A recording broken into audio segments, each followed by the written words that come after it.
What is up? Welcome to the stream, Metal Gear heads. Metal Gear Collector here, MGC, coming at you with a live stream. This time we're playing some Alan Wake for the first time. So sit back and check it out.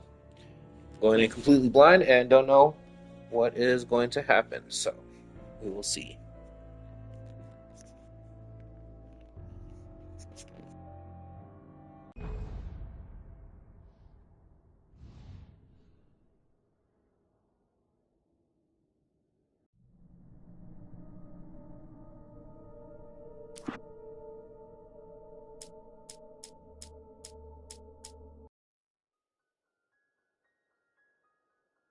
Stephen King once wrote that nightmares exist outside of logic, and there's little fun to be had in explanations.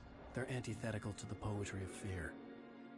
In a horror story, the victim keeps asking why, but there can be no explanation, and there shouldn't be one. The unanswered mystery is what stays with us the longest, and it's what we'll remember in the end. My name is Alan Wake. I'm a writer.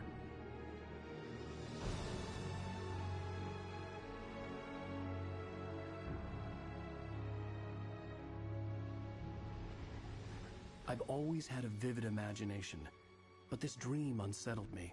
It was wild and dark and weird, even by my standards. So yes, it began with a dream. Following a typical nightmare pattern, I was late, desperately trying to reach my destination, a lighthouse. For some urgent reason, I couldn't remember. I'd been driving too fast down a coastal road to get there.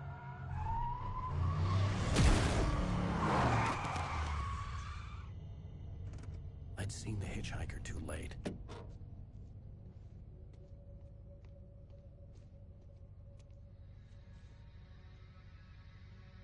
He was dead. I was convinced they'd put me in jail and I would never see Alice again.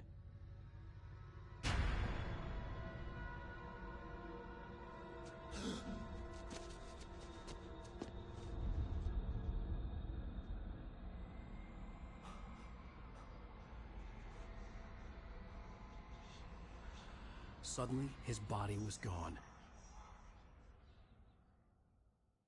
I was in shock from the crash. I could hardly stay on my feet.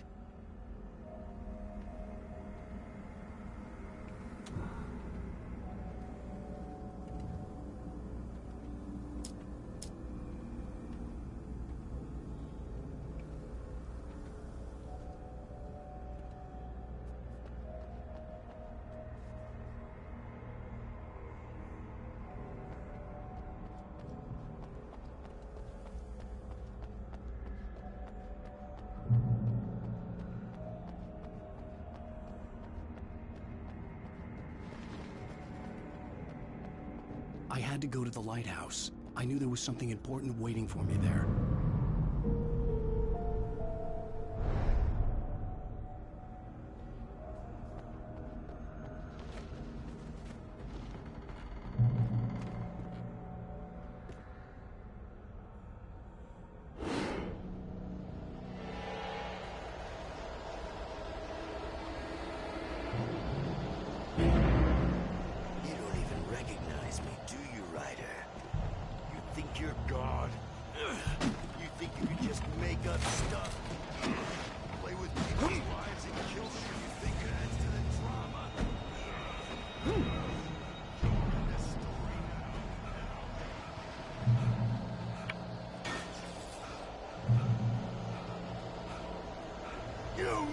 Your deadline! Damn.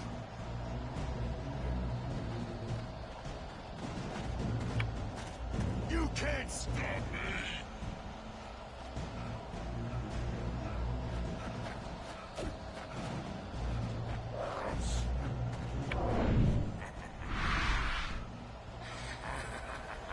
I realized that the hitchhiker was a character from the story I'd been working on.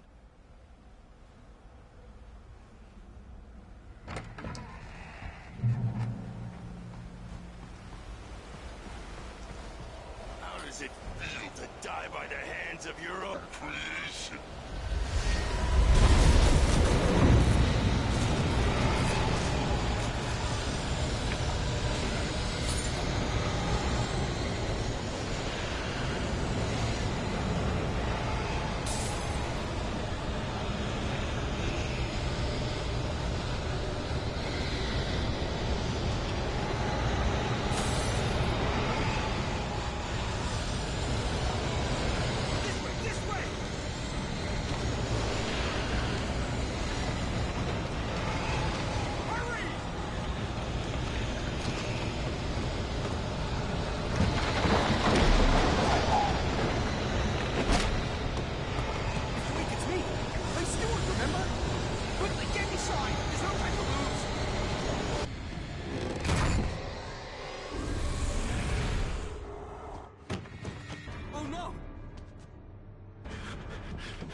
trapped. There was no way out.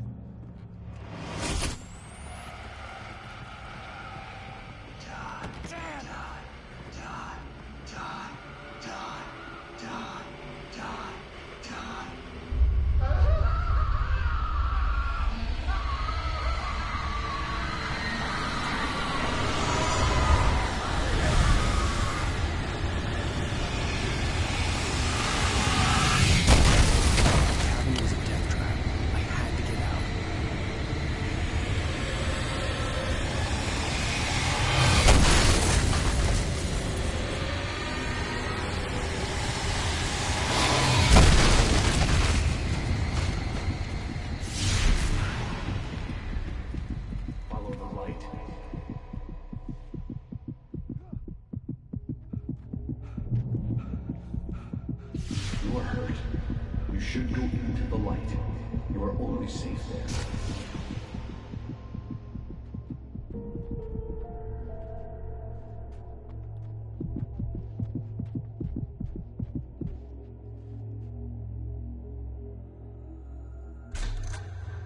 Well done.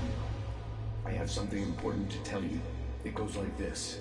For he did not know that beyond the lake he called home lies a deeper, darker ocean green, where waves are both wilder and more serene. To its ports I've been. To its ports I've been. Do you understand? No. Follow my light.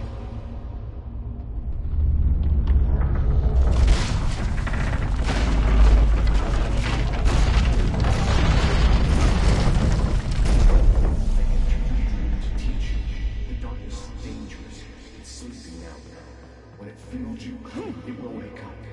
There's no time. I can only show you the most important thing. The hitchhiker has been taken over by the dark presence. You can't hurt him now. The darkness protects him from all harm. Only light can drive the darkness away and make him vulnerable again. Here, take the light. Turn your flashlight toward him and burn the darkness away.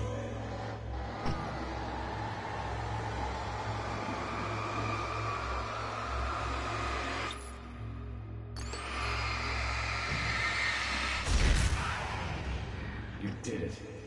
Now the darkness no longer protects him, but it's still inside, controlling him. He can't be saved. He's still a threat. He is still your enemy. Here, take the gun. Now you'll die.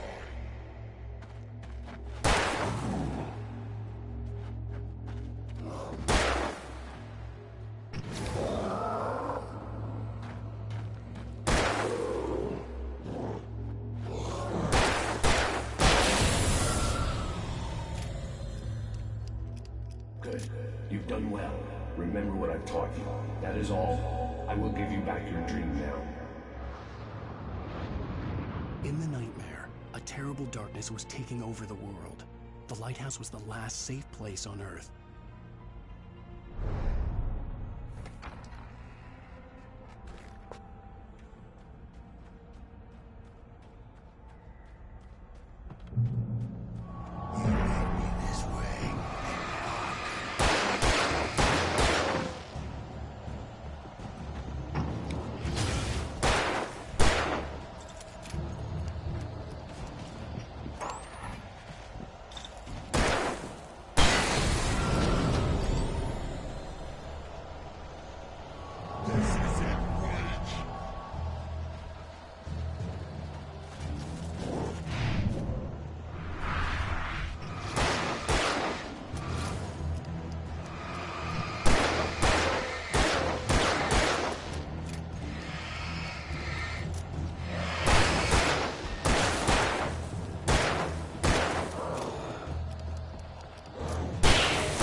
Shh, baby. Just another nightmare.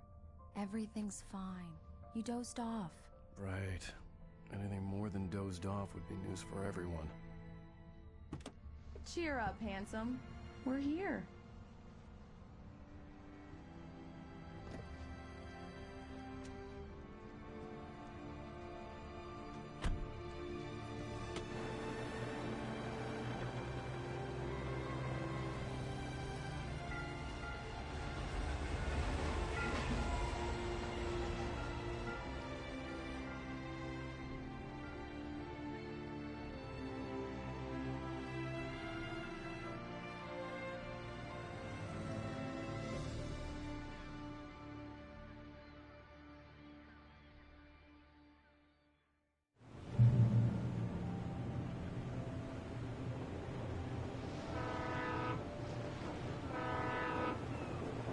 Let's act like we're on vacation.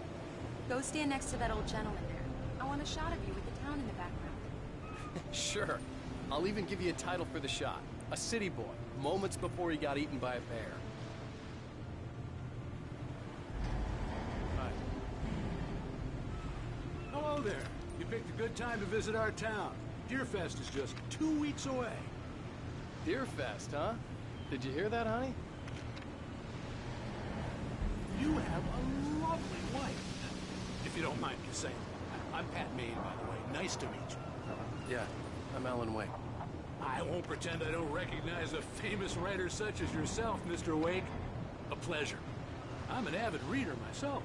I hope this isn't too presumptuous of me, but I'm the night host at the local radio station.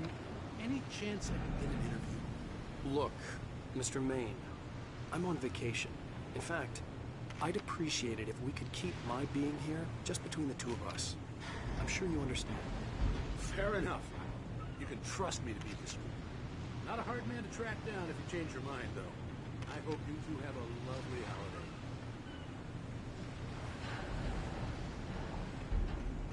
Very nice. I got a couple of really good ones. And I see you made a friend. That's cute. Right. Yeah? Hey, bestseller. How's my favorite writer? Are you there yet? Barry. Yeah, we just got it. Are the locals giving you trouble? Just say the word, and I'll hop on a plane and come make sure that you're left alone, Al.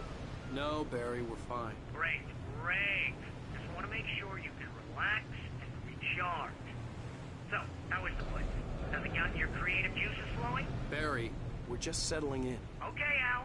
I'll call back later to make sure you're doing okay. And you call me if there's a problem, okay? Okay. Just looking out for you, buddy. Talk to you later. I love you too, Barry. You know he's going to be calling you every 5 minutes. Barry is Barry. I can always turn off the phone. What did I tell you? Text message from Barry. He says hi to you too. Alan, we're here. Come on, let's get back to the car.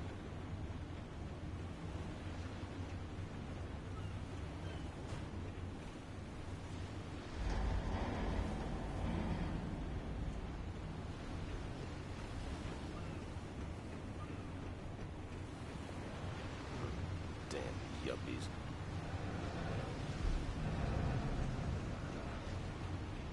Come on, Slowpoke. You get the full service here. I've made all the arrangements. I drive the car. I'll even carry the bags. All you have to do is drag your cute butt into the car and enjoy the ride. Yeah, sounds like you've got a lazy bastard for a husband. Yeah, but I got a thing for him. Come on, you lazy bastard. Let's go. We need to stop at the local diner to get the cabin key from the landlord, a Mr. Carl Stuckey. He's waiting for us. I'll go fill her up while you get the key. I'll pick you up here in, say, 15 minutes? Sure. Alan, thank you for coming here with me. I love you too. Go on. I'll promise to behave.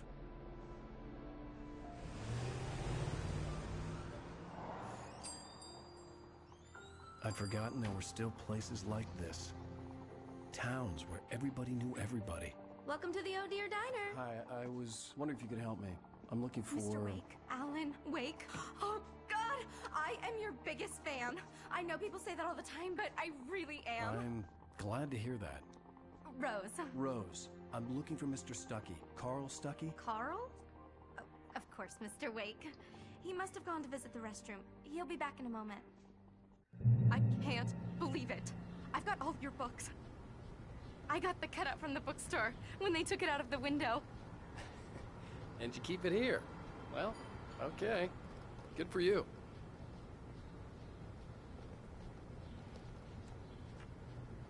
Try the coffee. Just don't blame me when you fall in love, 'cause it'll break your heart when you have to leave. Rusty here is no longer human. Nothing but black coffee under a thin layer of skin. Yeah, that makes two of us.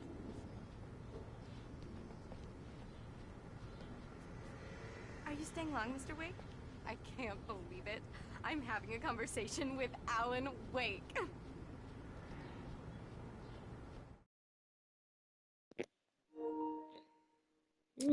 So far, this game seems kind of interesting.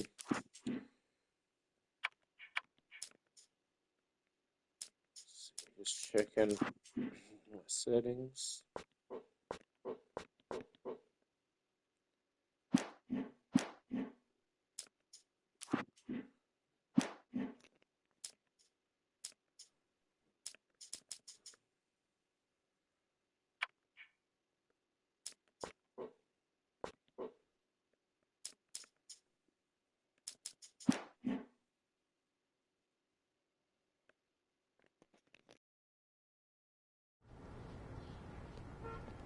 Are you on your own, or is your wife with you?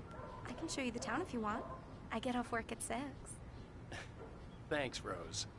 We'll be sure to keep that in mind. Do me a favor, Sonny. I could really use a tune right now. Coconut, number 6 in the jukebox. I'd do it myself, but both of my legs have gone to sleep. Bad circulation. Yeah. Are you serious? Coconut again? You disgust me. Call yourself a rocker. Unbelievable. Ha!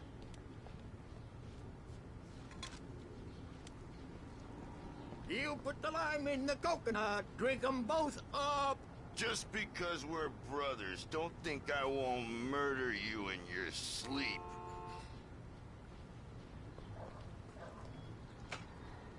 Yes, that's my favorite tune. Coconut. Shut your mouth, you demented It does that. has-been. Get If I stuck. had my hammer, Yeah, I'd shut you it need for to you. give it a good Jeez. solid whack.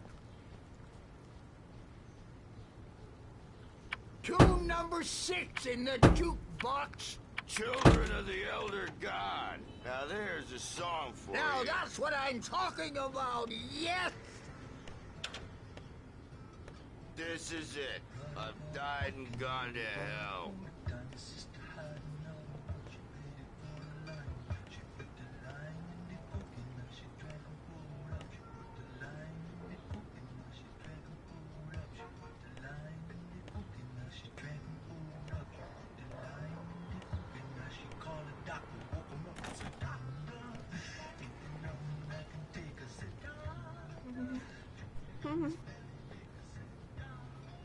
Don't go in there, young man. You can hurt yourself in the dark. I think I can handle it now. I didn't want to wait. I wanted to find You don't Stuckey, wanna die, to get the do key you? and get out as soon as Worse. possible. The waitress was giving me a headache. He Overeager didn't fans listen. always did.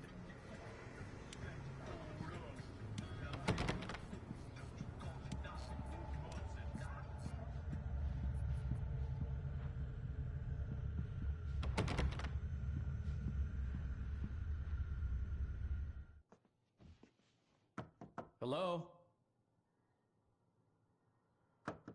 Mr. Stuckey? Carl couldn't make it. Unfortunately, he was taken ill. But I have the key for you and instructions on how to get to the lake. Okay. I to meet your wife. I insist. Thanks.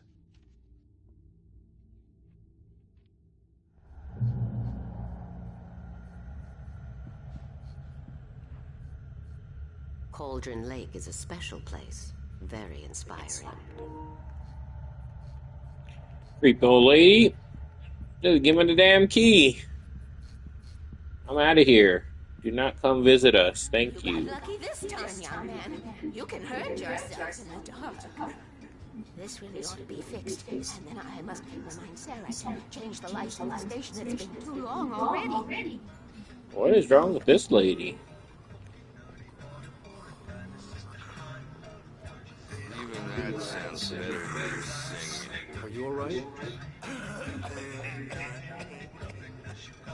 Splendid! Damn monkey. It swells up like a balloon if I lift it heavier than a spoon. Yeah. Splendid. It's been a long time. Good to see you. Hey, you happen to have a bottle. I wish. Ah. The Andersons, they're local musicians. We're waiting for Dr. Hartman to come pick them up. They wandered off to his clinic at the Cauldron Lake Lodge.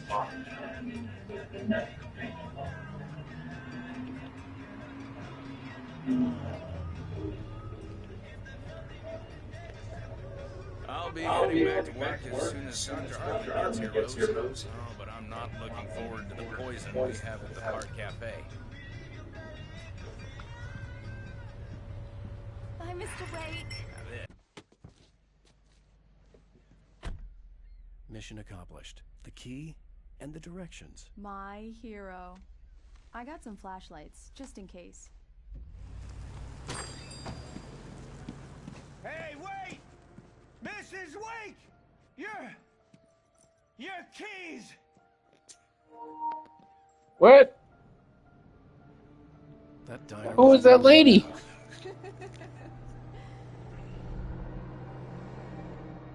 Can you believe this place? This would make a wonderful setting for a book. We're supposed to be on vacation, Alice. I'll figure it out when we get back home. Okay? Okay.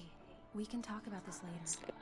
Batman here on KBFF. I didn't want to talk about it. I wanted to bury my head in sand. Here's another one of my favorites to go with it. Once upon a time, I was a successful writer, but that was a long time ago. I hadn't been able to write a word in 2 years, not since my last book. And now the weather. It's gonna be a clear night, so you folks in the big city might want to look up every once in a while, see those stars winking down at you. It gets pretty dark out here, but they'll light your way.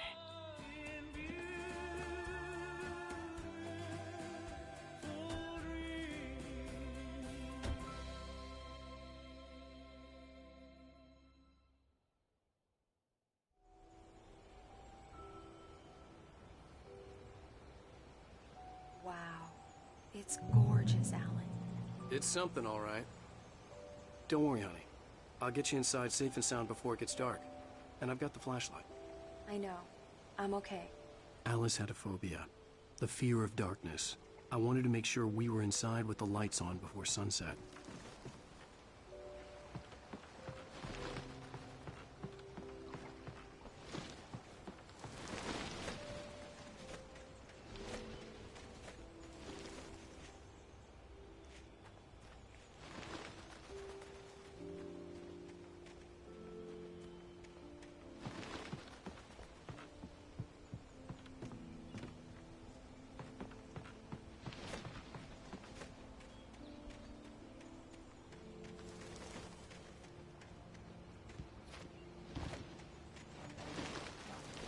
An old generator had been connected to the power cable.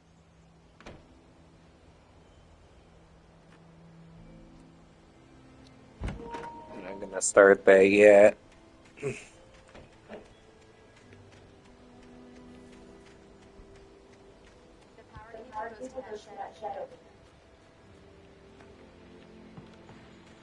There's a keratin over there. I see it. What is the green thing?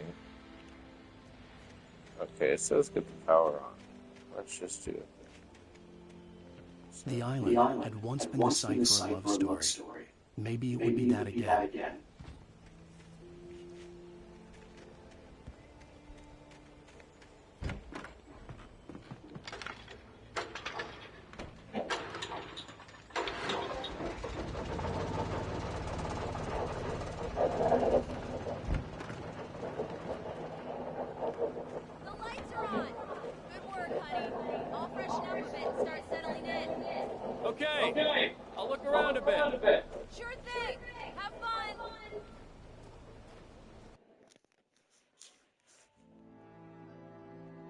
It was a beautiful place.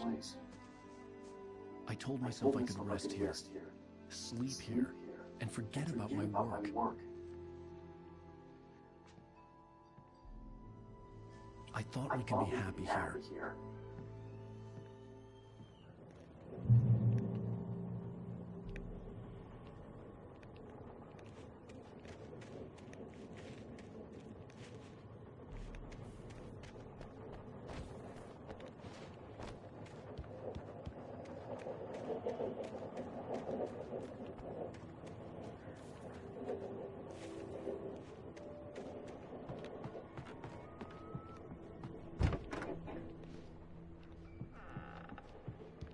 Alice?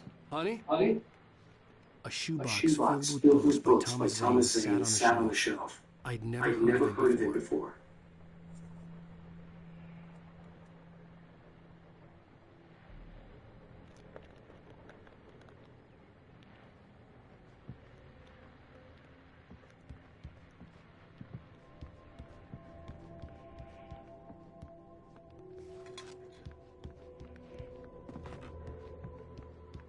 Alan, I'm upstairs. I have a surprise for you.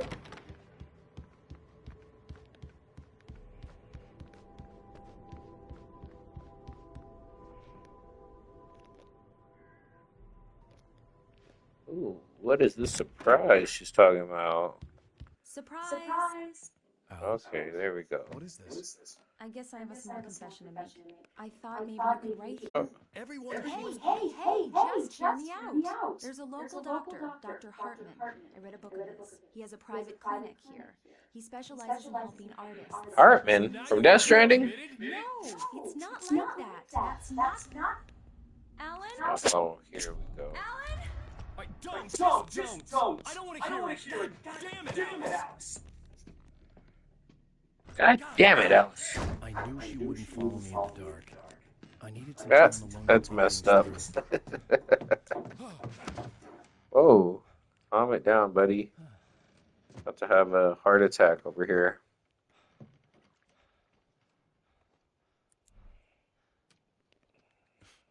Damn it.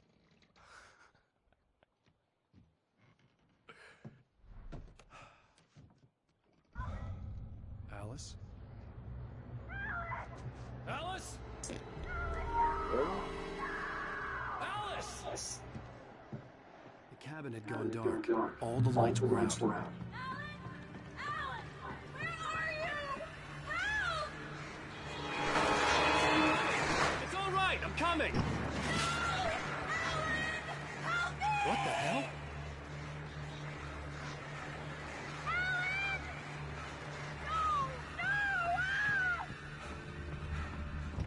Alice? Alice?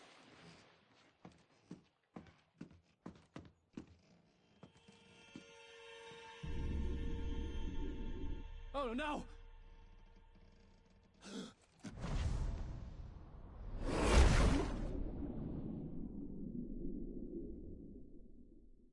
Keep going, Alan.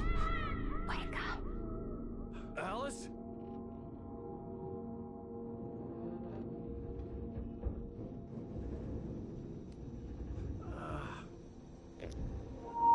What the? Waking up in the crashed car felt like I had woken from one nightmare and entered another. I couldn't remember how I got there. All I knew was that something terrible had happened to Alice. The phone was dead. I'd have to find help on foot.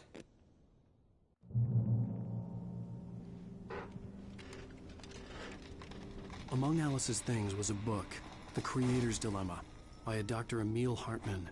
Seeing the book brought back my fight with Alice. I didn't like it, and I didn't like the guy's smug face on the cover either.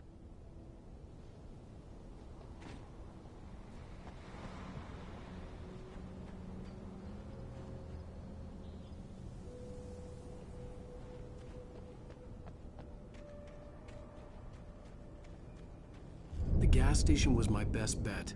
They'd have a phone I could use. It looked like a long hike through the forest to get there.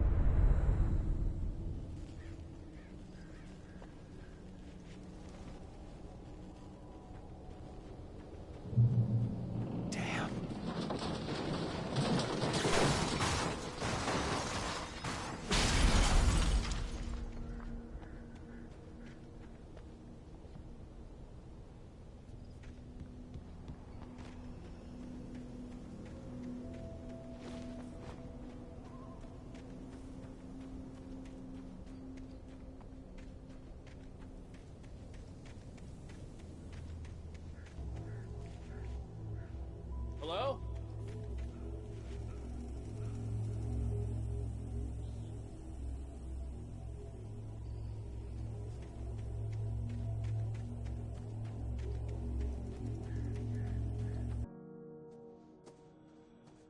Hello?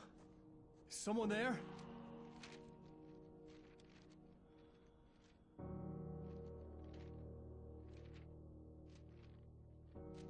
The loose sheets of paper were pages from a manuscript entitled Departure. That was the name I planned to use for the next novel I had never gotten started. I was named the author. I hadn't written it. I couldn't remember writing it. In the scene on the page, the hero was attacked by an axe murderer in the woods at night.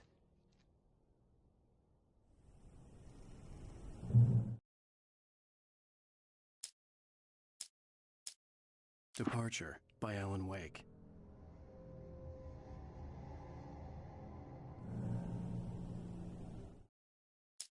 The man turned to face me.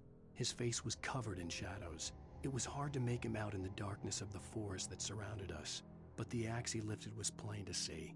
It glistened with the blood of his victim. He grinned madly. The shadows were alive, distorting his features. It was a scene from a nightmare, but I was awake.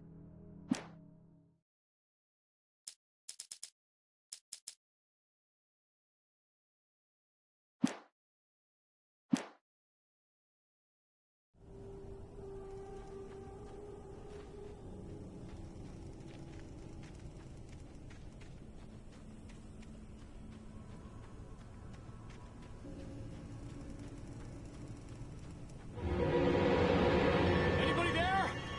Please, I've been in an accident.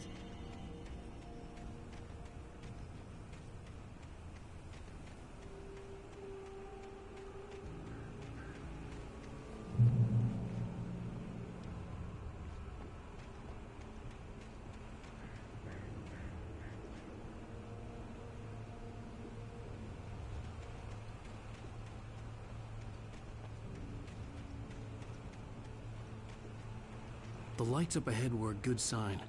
Maybe I wouldn't have to hike all the way down to the gas station to find a phone.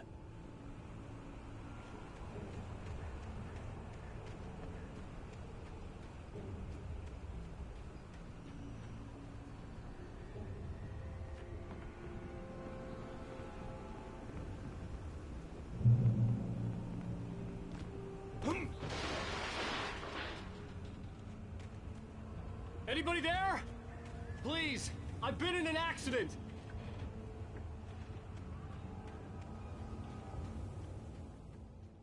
Hey! Hey, you! Phil! There's been an accident. I need help. Listen, Deposit. I need to... Premium cabins for rent in Oh, hell. Carl Stuckey. Pleased to meet you. Non-refundable reservation deposit required. Fair and square. Fair and square.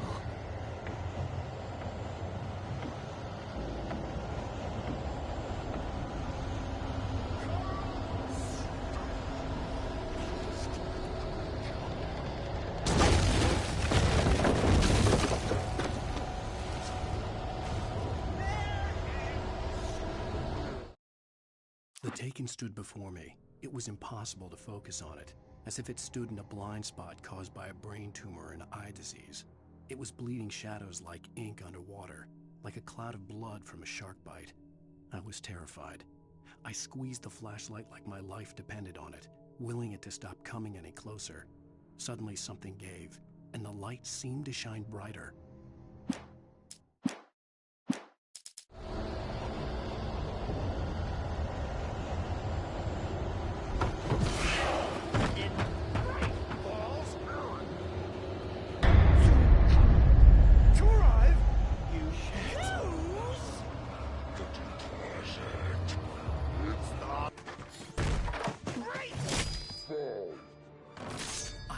Figure a way out of this. Any second now, and Stuckey would be knocking on the door with his axe like Nicholson in The Shining.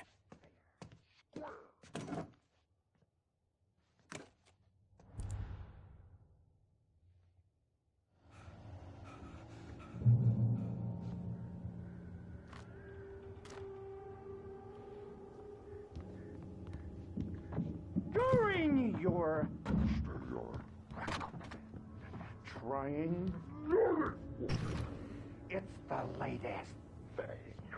Incontestably proven health benefits let you kill with one stone. You can see the sights and keep those cholesterol levels down. See? Tor.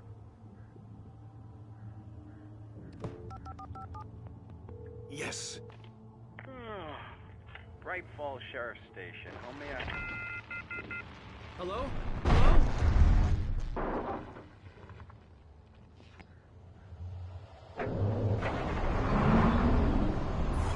The spat.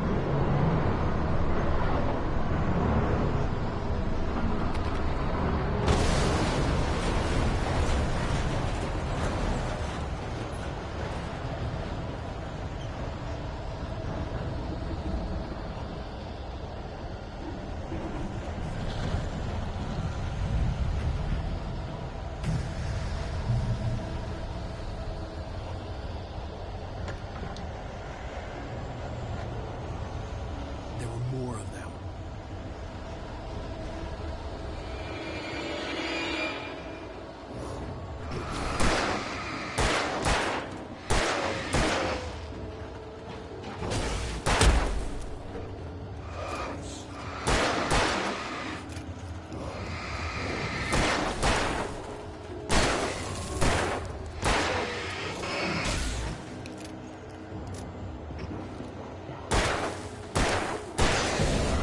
My head pounded with a concussion. I'd never fired a gun outside a shooting range, and now I just killed someone. Or something. There were no bodies. They just disappeared. If I was dreaming, it felt real enough to make me sick.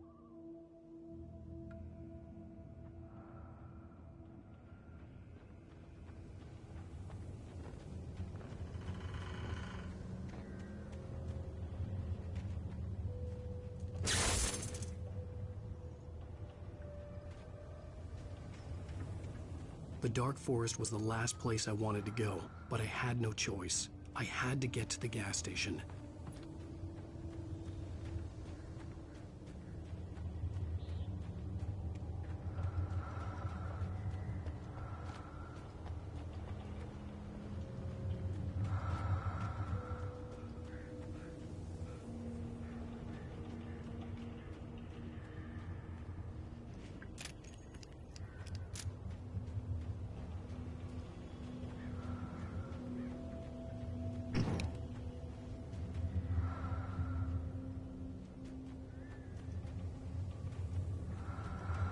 Eerie hand-painted graffiti was revealed by my flashlight. Someone had hidden a chest of supplies near it.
Was that?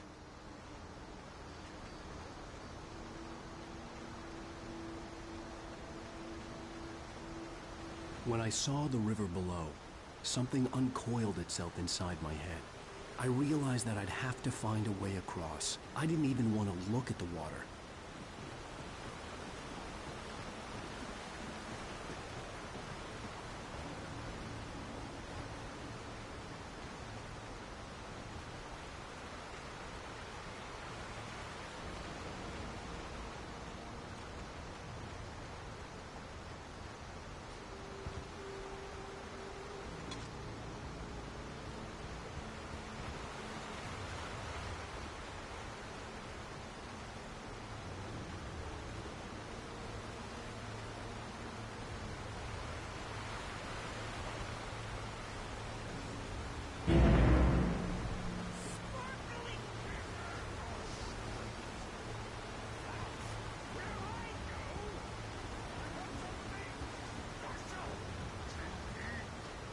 Stucky was still out there, in the dark, stalking me.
Taken. They're taken.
The staircase was broken.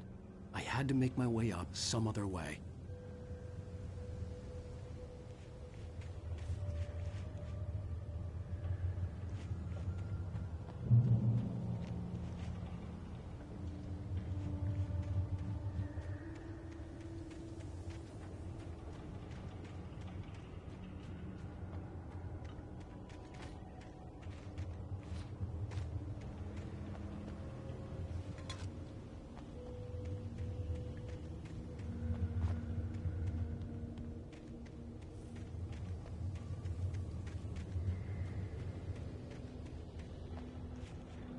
There was no power.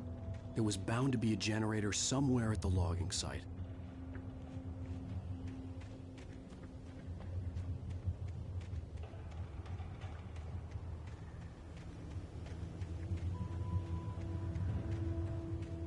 With all this forestry equipment around, there had to be something I could use to reach the top.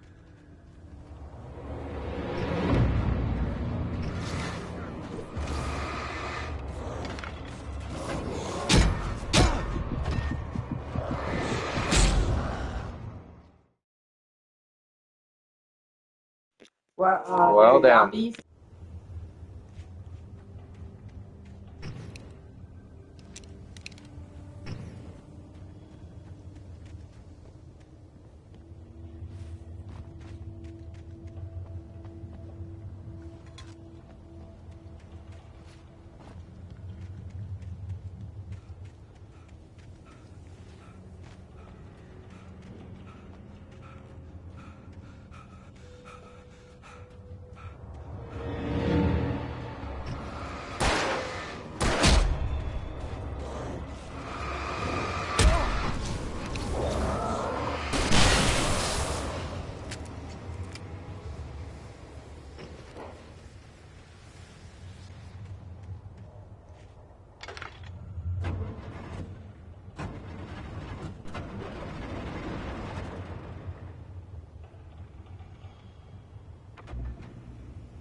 I heard them before I saw them, swooping down from the sky and screeching as they came.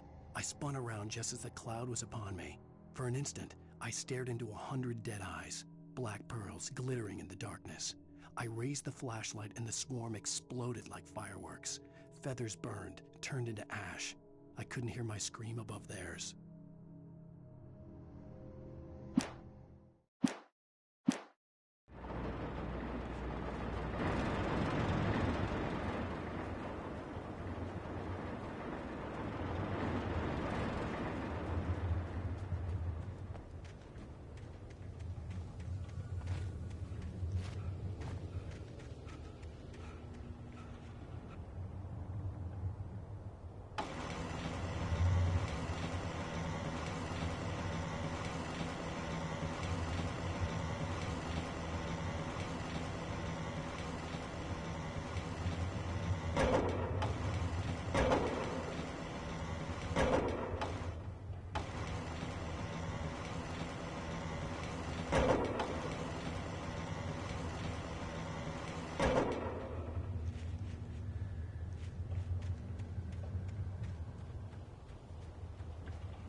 Well, damn. Try it one more time here.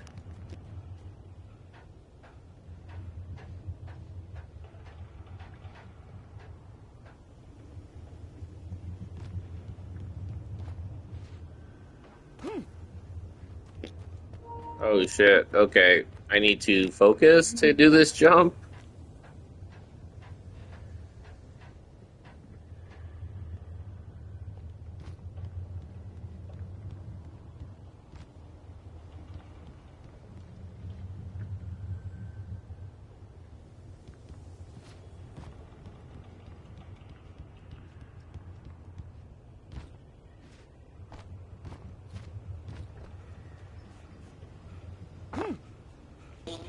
Oh my god. Come on now, Alan. We need to get it together now, Alan.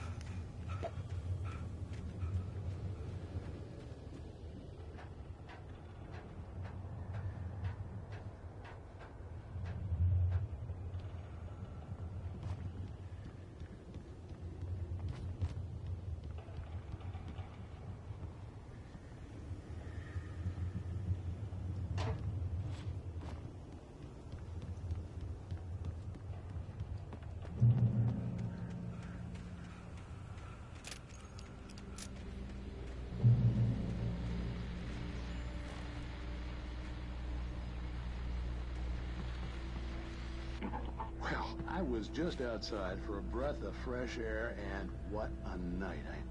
I know most of you are probably in your beds by now, but if you're still up and around, take a moment. Step outside for a spell and breathe in deep.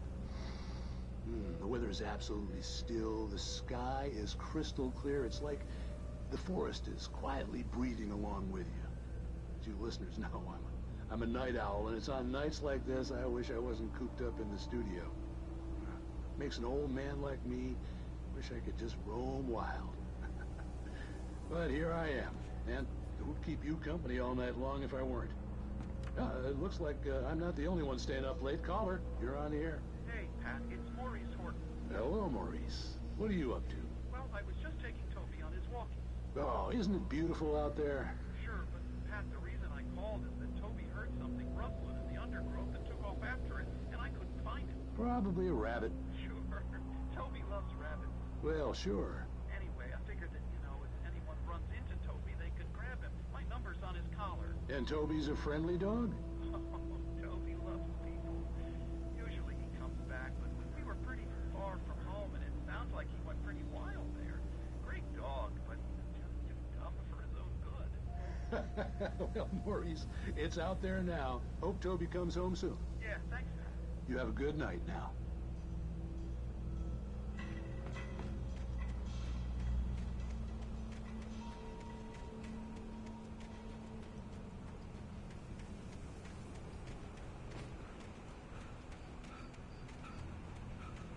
The gas station was closer now, its light welcoming in the darkness. Paul makes the best dogs in the state. Barry Foster is the best with no coat. Monster Dog is second best. The famous dog is...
those who advance it to elevate all of mankind.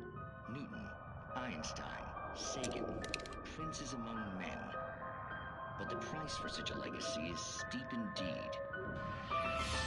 In Night Springs. Tonight's episode, a quantum suicide.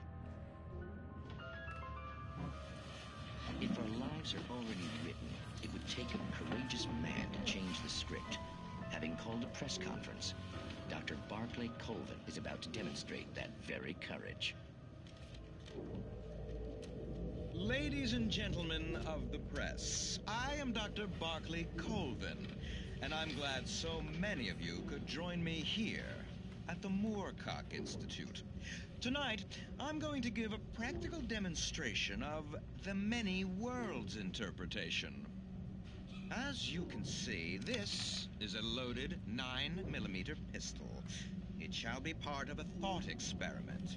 And now, a real experiment, known as a quantum suicide. Did he say suicide? Is that a real gun? He's kidding, right? Please, stay calm. There is no risk. Observe what occurs when I place the weapon against my own forehead.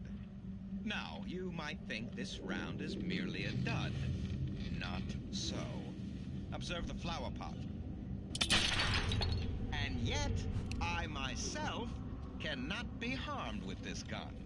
With each pull of the trigger, two new realities branch off. One in which the weapon didn't fire, and one where it did. With my machine here, I have ensured that this reality is always the former. I have bestowed upon myself quantum immortality. Under no circumstances can this gun kill me. So wait. What you're saying is that every time you pull the trigger, in another reality, you die? Yes, of course, but that's completely trivial. There's an infinite number of things that could happen at any moment, and they always do happen somewhere. The point is, this one thing did not happen here. You're insane, Colvin. Insane? Insane? Hey, was this thing supposed to be plugged in? I stumbled on it. You fools! Gaze upon quantum immortality.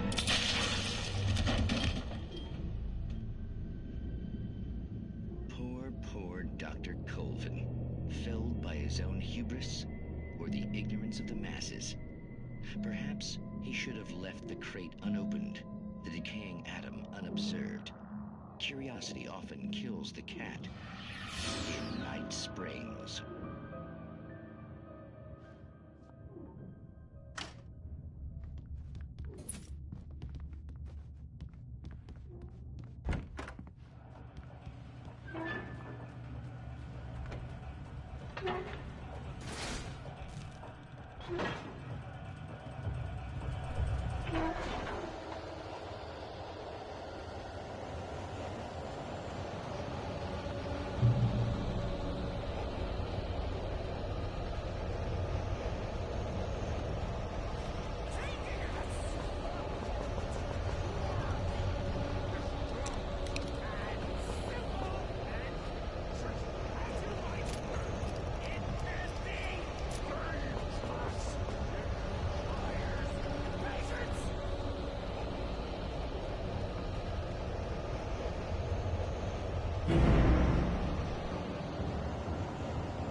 Stucky's body vanished, leaving behind only a lifetime of nightmares to come, assuming I'd reached the lights at the gas station alive.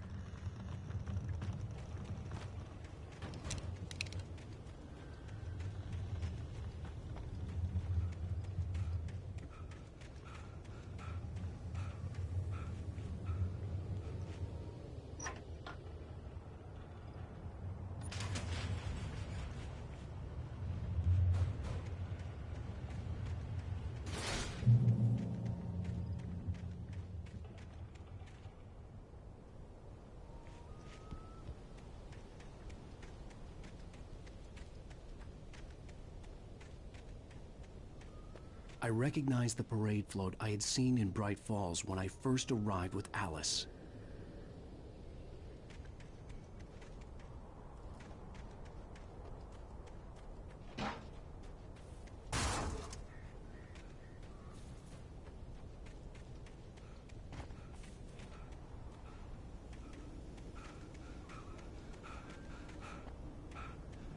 After the insanity I had just experienced in the darkness, the lights of the gas station felt comforting. At least for a moment, the sane world reasserted itself.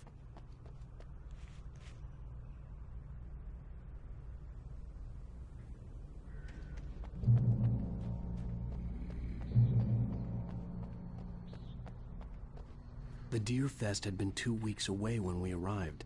If the day count on the banner was right, I was missing a whole week between the night we got here and now.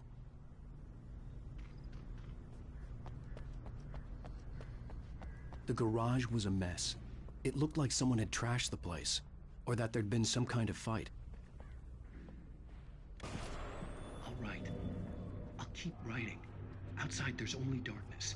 Outside the cabin, outside the story, there's only darkness. I can feel her presence in the dark. Just now, I could smell her perfume in the room.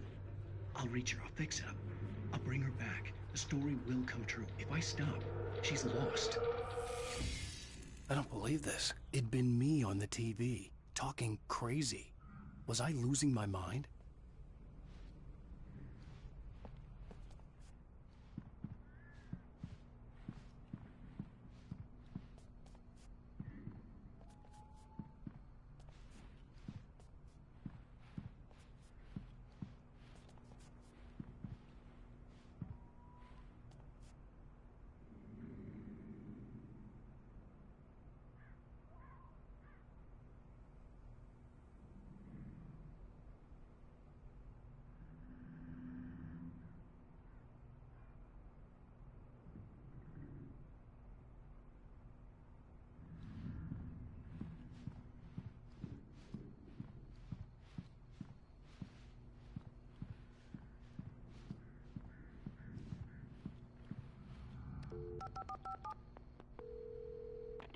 Great Falls Sheriff Station.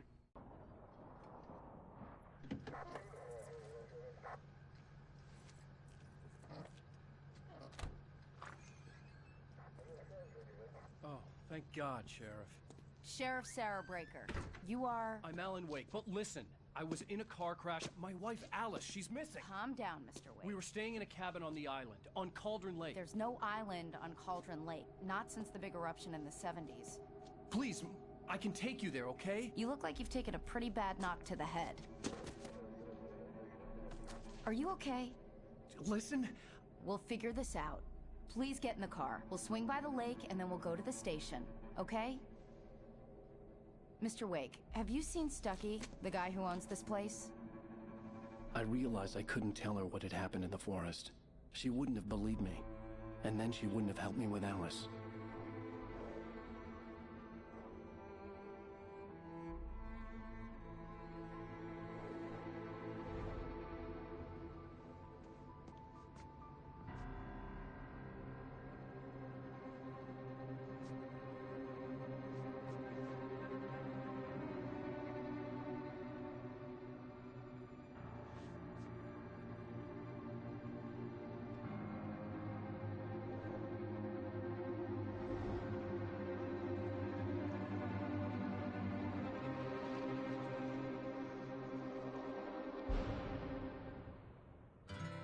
A candy-colored clown they call the Sandman. Tiptoes to my room every night, and just to sprinkle stardust and to whisper, go to sleep, everything is alright. I close.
Me to the lake Alice and I had stayed at, but the cabin had disappeared.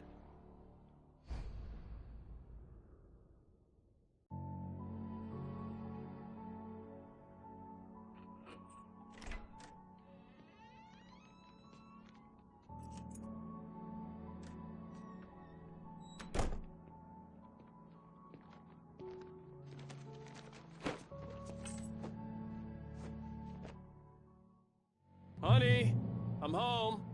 Back here, sweetie. How was it? Worst weather I've ever seen. You should put some coffee on. It'll warm you up.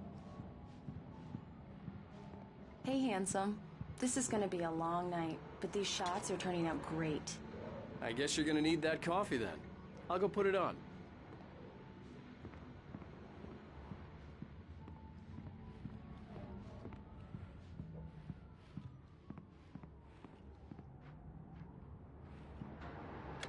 Coffee's on. Great, thanks. I'll need it if I'm gonna finish this by tomorrow.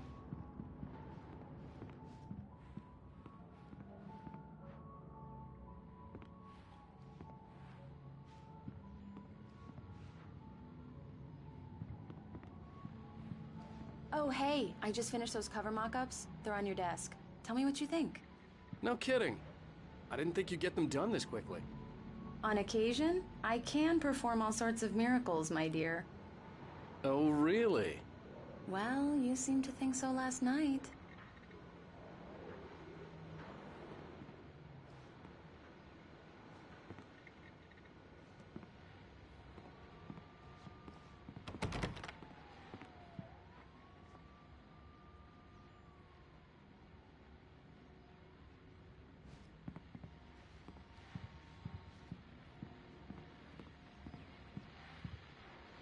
These look really good. Oh, sure, until Barry gets his hands on them. Which, by the way, will happen over my dead body. The last time was the last time. Oh, and speaking of Barry, he called. Alan! Alan, please check the fuse box. I'm right here. I'm on it, honey. Please hurry.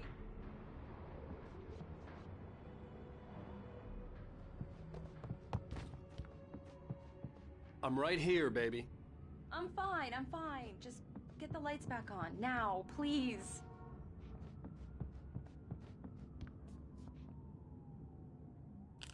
Honey, it's a power outage. I've got the flashlight. Okay.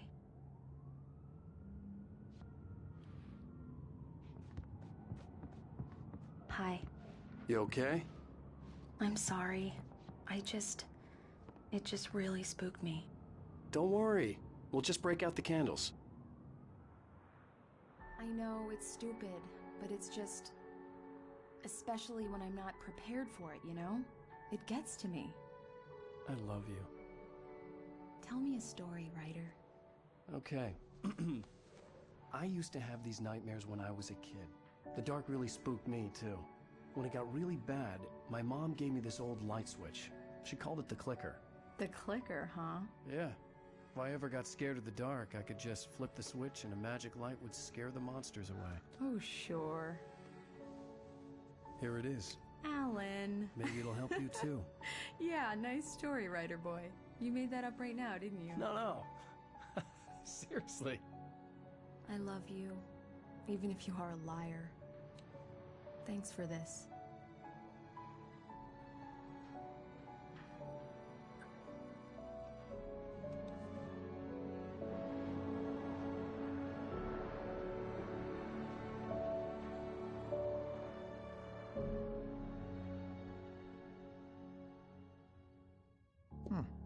How do you feel, Mr. Wake? Any nausea, disorientation, anything like that? Mr. Wake, how are you feeling? I'm okay. My head's fine. I had to lie about my headache and memory loss. He'd send me to a hospital for tests. I couldn't leave without Alice. Very well. I don't think you have a concussion, but you've obviously been through quite a shock. You should take it easy for a couple of days. Thanks. Well then, Mr. Wake, we're done here. If the pain gets any worse or you experience any other symptoms, you should come see me. I'll let you get on with it then. Sarah, Sheriff Breaker, is waiting for you. She's very good at her job. I'm sure she can locate your wife in no time. Doc Nelson was the image of a small-town doctor. Sheriff Breaker had called him to the station to take a look at the cut in my head.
I'm sorry you had to cut your morning fishing short for this, Doc. Oh, she's a beauty, ain't she? Not the biggest I ever caught, if you can believe that coming from an old fisherman like me, but she's right up there. Now, she's a largemouth bass, which is what you're after if you prefer a lure.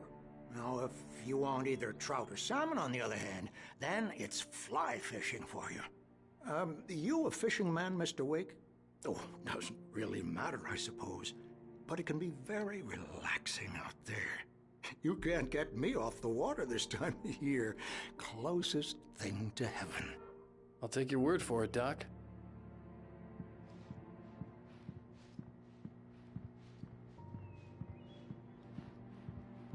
I believe you'll find the sheriff in her office.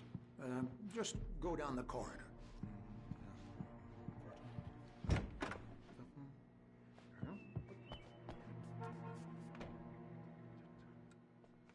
Thank you for testing the lights, Miss Weaver. Everything seems to be fine. I don't have the luxury of being complacent, Deputy Grant.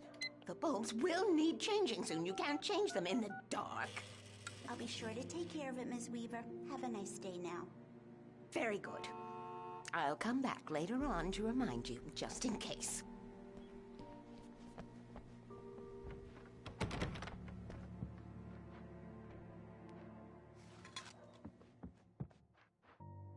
Yeah, it's Mulligan here. I'm at Stucky's gas station with Thornton. There's no sign of him. Over. Wait. Yeah, this is Thornton. Look, we've located the brake float. It's here. That's some good news, right? Stucky was supposed to be driving it at the rehearsals today. Over. Oh, give me that. Mulligan here. Looks like someone really thrashed the garage. Over. Okay, roger that, guys. Keep looking for Stucky. Jane's out. Mr. Wake, the sheriff is waiting for you in her office down the corridor.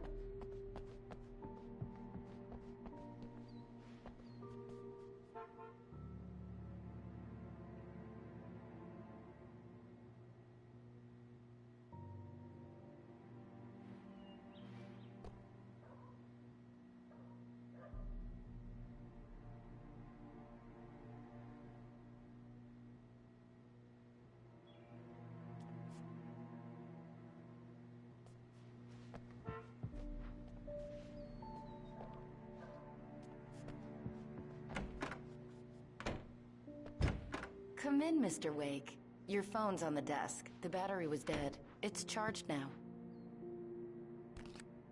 Have you started looking for my wife yet? My men are already on it. Now, can you tell me what happened? I'm not sure. I can't remember. We were arguing. I walked out of the cabin. The cabin on Cauldron Lake? How did you end up at Stucky's gas station? I wanted to tell her what had happened last night, but I couldn't. She'd lock me up. Excuse me. I need to take this. Hello? Alan, please help me. Alice? Stop talking to the law. You'll do exactly what I say if you ever want to see your wife. Who is this? Go to the back lot. There's a hole in the fence on the left. Look inside the junker. I left a little something there to convince you we're all on the same page here. After you ditch the cops, you're gonna meet me in Elderwood National Park. There's a spot called Lover's Peak. Midnight. Don't do nothing stupid, pal. We're watching you. I need some fresh air. Can I go out? In the back, maybe? Of course, Mr. Wake. I understand. You can get there through the cells. Deputy Grant can show you the way. I'm sorry.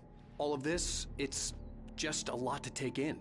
Take your time, Mr. Wake. I understand. Can I ask you what the call was about, Mr. Wake? It's personal. Well, we are looking for your wife, and I'm going to need your cooperation if I'm going to help you. I need a moment, after I get some fresh air. Okay, you can find me here. We'll talk when you feel up to it.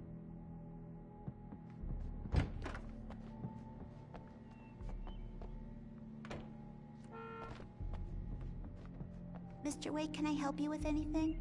I need to get some air. The sheriff said I could go out back. Of course, Mr. Wake. You can get there through the cell corridor. Just don't mind Walter in there. He's one of our regulars. I thought he quit drinking for good. Oh, no such luck. He went on a bender and beat Danny pretty badly. He started shouting like that the moment he woke up. Hey, mister! Hey, can you turn the lights on? The deputies, they don't understand. They won't listen to me. I need it to be bright in here. Thank you, man, thank you. Hey, you're all right. You're a good guy. Don't let anybody tell you different. You know, I shouldn't even be in here. The cops, they got it all wrong. See, sure, I beat him up, but I wasn't drunk. I mean, I wasn't drunk at the time. I only got drunk afterward. Okay, listen. You gotta listen carefully now. Here's the kicker. That wasn't Danny. No, sir. It only looked like him. You wanna know who it really was? I'll tell you who it really was. It was a goddamn space alien! I know it sounded like something a drunk would say, but believe me, I wasn't drunk then.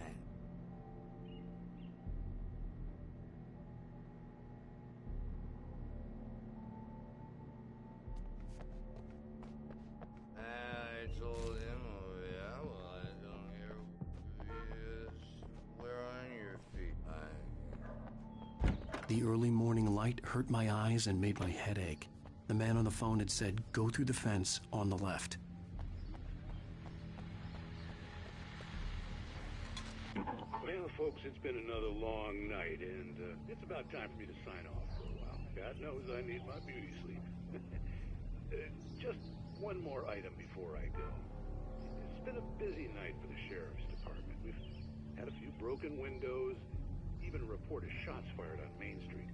Deputies Mulligan and Thornton had to deal with two intoxicated young men who were celebrating the completion of their Deerfest float. Now, folks, we get this every year. I know it's exciting, the big day's almost here, but let's save it for the party and leave the gunplay for the shooting competition, huh? There's no point in getting all worked up yet.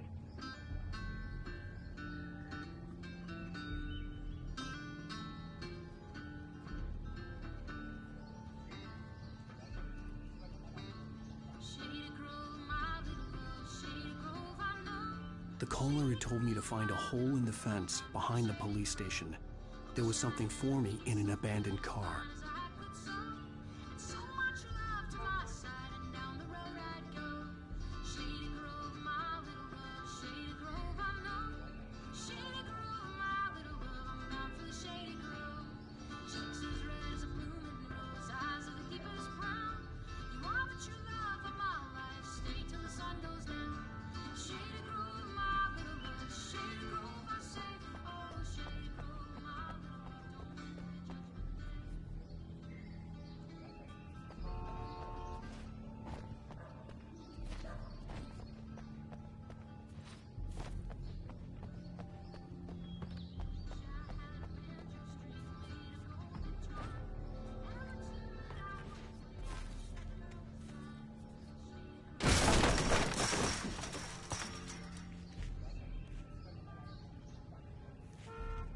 Alice's driver's license had been placed on the front seat. The caller meant business.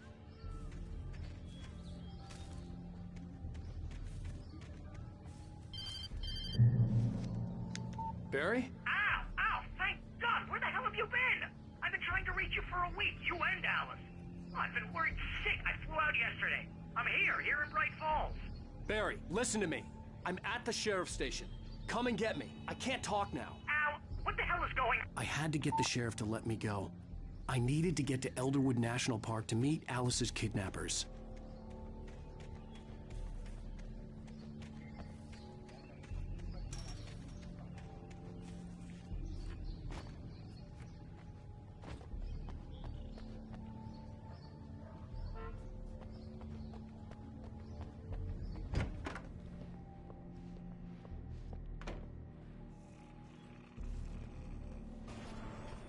A writer is a light that reveals the world of his story from darkness, shapes it from nothingness.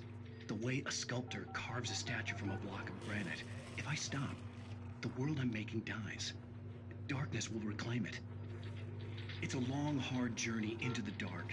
Alice's life is at stake, but I can't think about that, or I'll lose it. The dread lingers at the edge of perception. I'll push on. Anything is possible here. I'll write the story. I'll save her.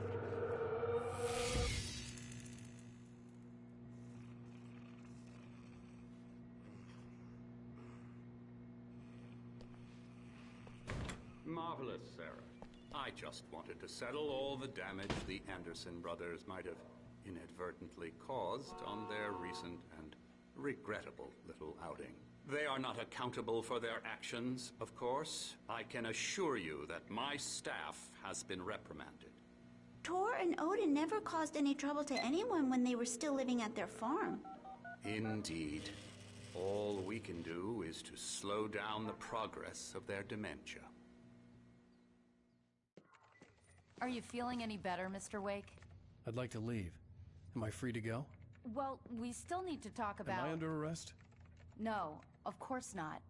But I need to know where you'll be staying so I can get in touch with you. I'd avoid the motel. The Majestic is known for its roaches. The cabins at Elderwood are pretty nice, though. That sounds perfect. I'm Dr. Emil Hartman. I'd like to invite you to stay at Cauldron Lake Lodge. Did you talk to my wife? I had the pleasure of discussing your situation with her on several occasions. Did you set something up with her? I invited her here. My clinic is a place where... Oh, hey! Oh, my! Take it easy. Hey, nobody move! Get your hands off of my client! Who are you? I'm Barry Wheeler, his agent. If you have business with Mr. Wake, you talk to me. You yokels won't know what hit you once I sick my lawyers on your asses. No harm done, Sarah. I'm all right. I don't want to press charges. Mr. Wake, my offer still stands. Get me out of here. What the hell was that about, Al? We don't need a replay of that thing with the paparazzi. I thought they were gonna lock you up. I had to talk to someone. I told Barry everything. He thought I was certifiable, but when he heard about the manuscript, I had him.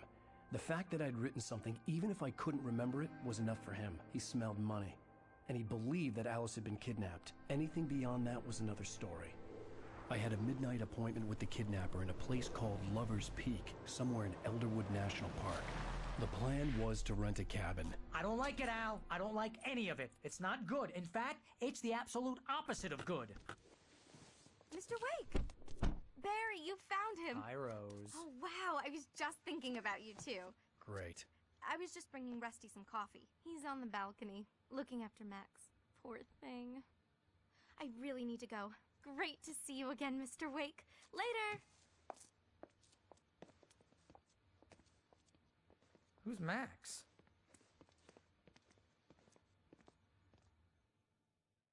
What an airhead. Jeez, Mr. Takes a swing at everybody. This is not her fault. She's a very nice girl and, more importantly, a fan. She even has a fan site dedicated to you. And she was very helpful when I was looking for you. Seriously, Al, what you were saying in the car? Just listen to yourself. What, you shot a guy and his body just disappeared? When was the last time you slept? What, are you high? Have you been drinking? No! Look, Barry, I'm missing a week, and someone's got Alice. Do you and understand everything's just... what it sounds like when you say stuff like that? Don't get me wrong, it's a good story, could be a bestseller. But when you start confusing fiction with reality, you're buying yourself a ticket to the funny farm. All right, wait here.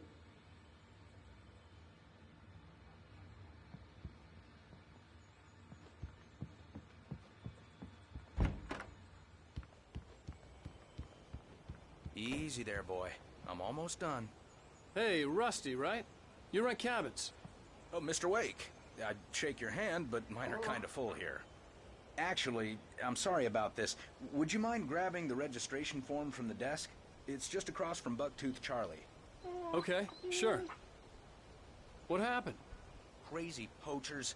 Max here got his foot caught in a trap. They're illegal to use here. Hell, you're not supposed to hunt within the park at all. But that doesn't stop some lowlifes.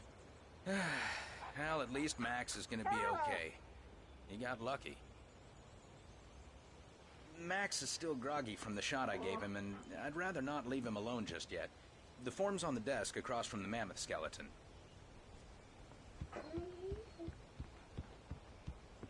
Seriously, Al, you can't just go and meet a kidnapper. Those situations always end up in disaster. You gotta talk to the cops. She's my wife, and it's my call. Can we talk about this later? No. This whole thing... Listen, you hit your head. I mean, geez, Al, come on. You gotta understand how crazy all this sounds. If you're trying to pull a joke on me, freak me out, it's working. Ha ha, let's have a laugh on Barry.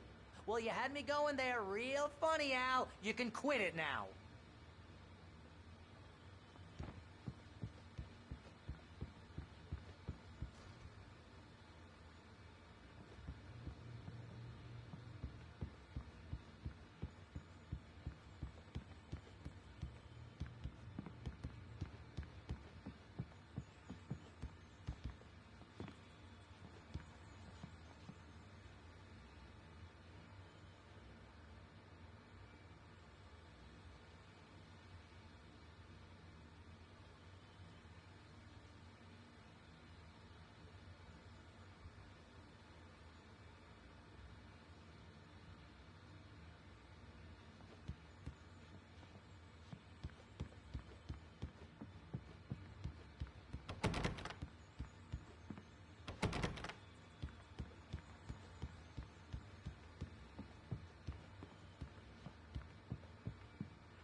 I think this is the form you wanted.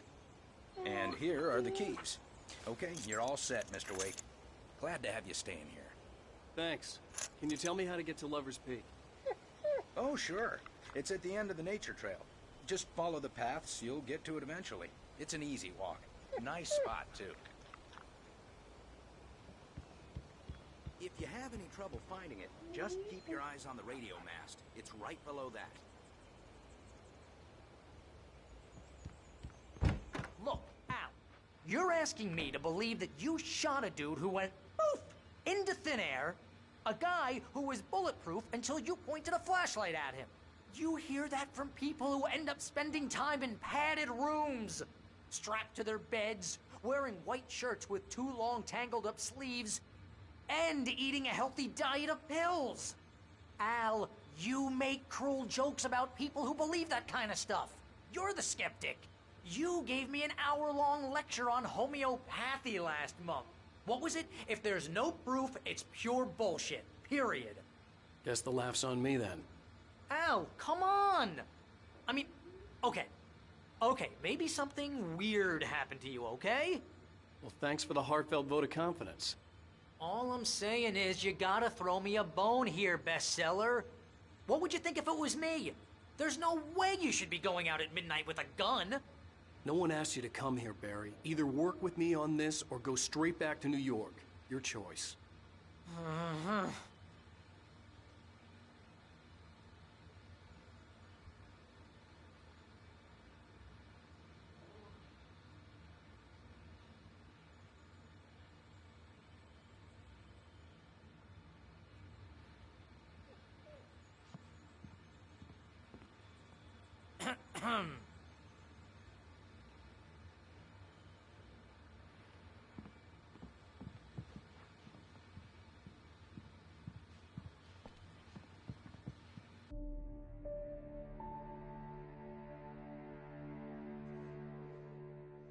That's just crazy talk, Al. Al?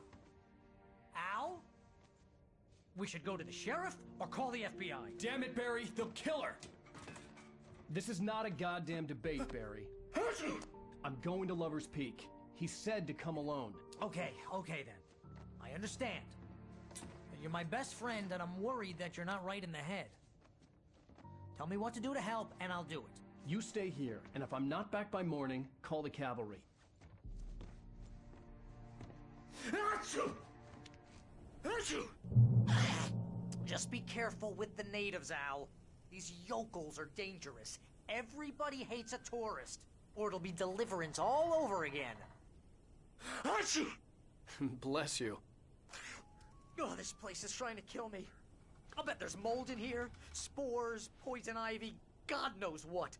This is so not worth a 15% commission.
Hold down the fort. I'll be with you in spirit every step of the way, Al. Locking the door now.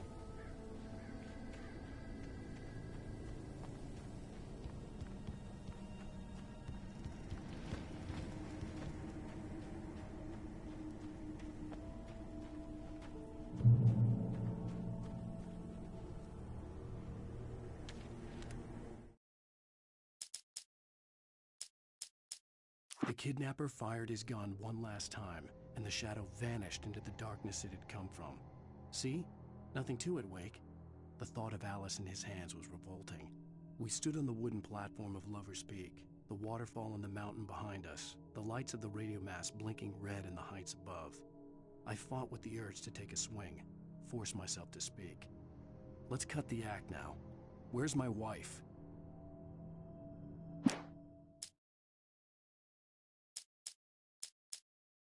In spite of its human mask, to describe the dark presence as intelligent would have implied human qualities on something decidedly inhuman. Nonetheless, it found the one spot in the diner that was dark enough. Some light spilled into the corridor, ravaging it. But it took the pain. Horrible as it was, the writer would soon fix that. He would be coming to the one place where it still had power.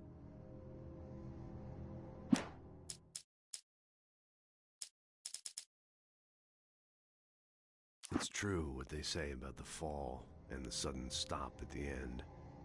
I'd lain here in the snow while the lurid chain of scenes that had led me here kept playing in my head. A rerun of my own private snuff movie. A memory of my corpse. Alone at my own wake. Thinking in metaphors again. The femme fatale was gone.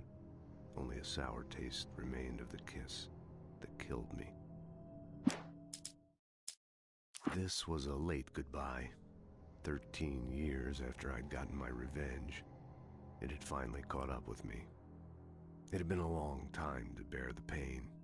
My blood painted the snow red. A gruesome slushy dissolved all the scattered painkillers and leisurely dripped down to the sewer, mingling with the bile of the city, becoming one with it. I can see them now. My wife and my baby. Honey, I'm home. Barry had never gotten along with Alice, but he knew Alan loved her with an almost frightening intensity. And now something had happened to Alice. And here was Al armed with a gun and saying things people got put in padded cells for. It was as if his friend had experienced a massive psychotic episode and was now totally disconnected from reality. It scared the shit out of Barry.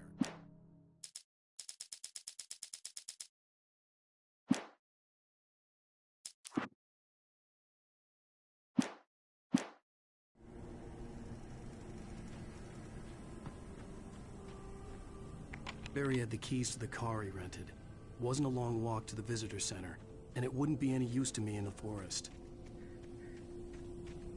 I knew I should have gone to the cops. This wasn't the smartest thing I'd ever done, but I was still angry with Barry for trying to talk me out of it. These people had called me right in the sheriff's station. The cops wouldn't scare them, and they had Alice.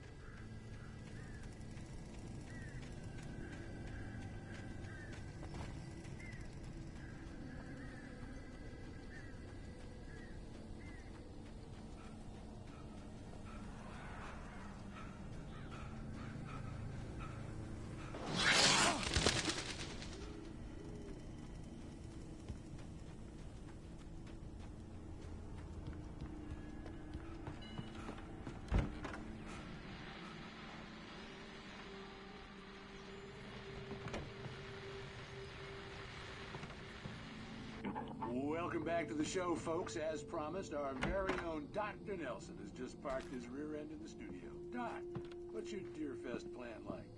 My plan? You make it sound a lot more organized than I ever seem to manage.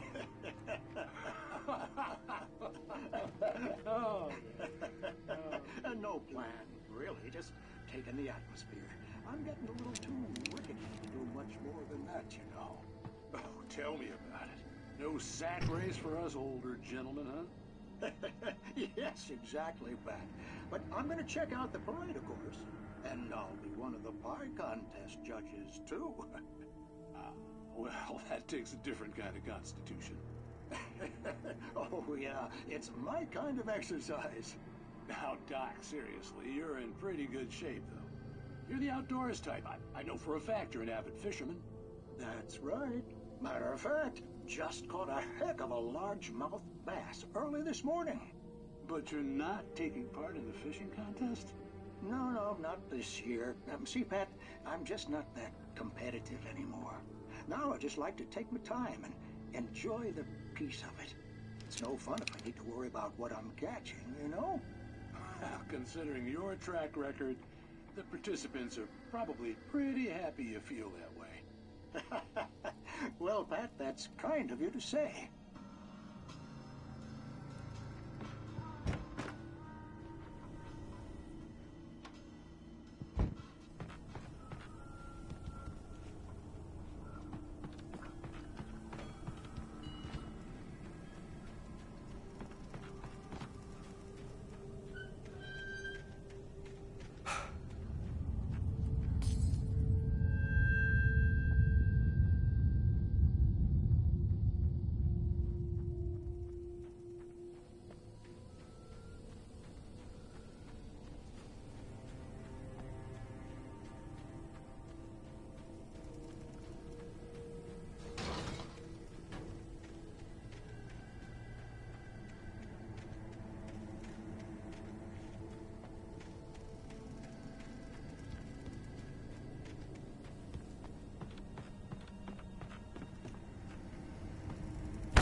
Crime and punishment. The cancer and cure of civilization. But some crimes are impossible to punish, especially in Night Springs. Tonight's episode, The Man in the Mirror.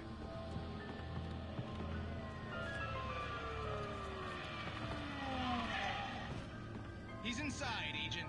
He's a weird one. So, you're confessing to killing that guy, huh? Why? Had it coming? Yeah, but why would you do that? I mean, you're a nice guy. Normal. Took a kid to a soccer game. So how come at the game, you pick a guy and, quoting from the arresting officer's report here, assault the victim's head area repeatedly with the weapon of choice being a pair of bare fists? Wow, that sentence really flows, huh? Maybe you're not the literary type. Okay, so you mess him up. But why? Who was that guy? We couldn't ID him. Why would a guy like you do him like that? I didn't like his face? Well, you must have hated it, because you really went to town there. I mean, there's no way to tell what he looked like. No ID on him either. That must be difficult. But then we ran the fingerprints. Got a match. Your prints. Identical. Huh, how about that? Your son said you were wearing a white shirt when you took him to the game. The white shirt is on the dead guy. It's plenty red now. You won't get away with this. Do you really think that's in any way relevant to me? I had plenty of time to talk to my boy before the cops arrived, you know? He won't stop screaming, am I right? You think he's ever gonna be okay? I left my mark. Believe me. You bastard. What? You gonna shoot me? What's the point? I'm going to prison. You got me. I don't understand any of this. And you never will. Don't worry. Maybe you'll see me again, Agent. Maybe in the mirror.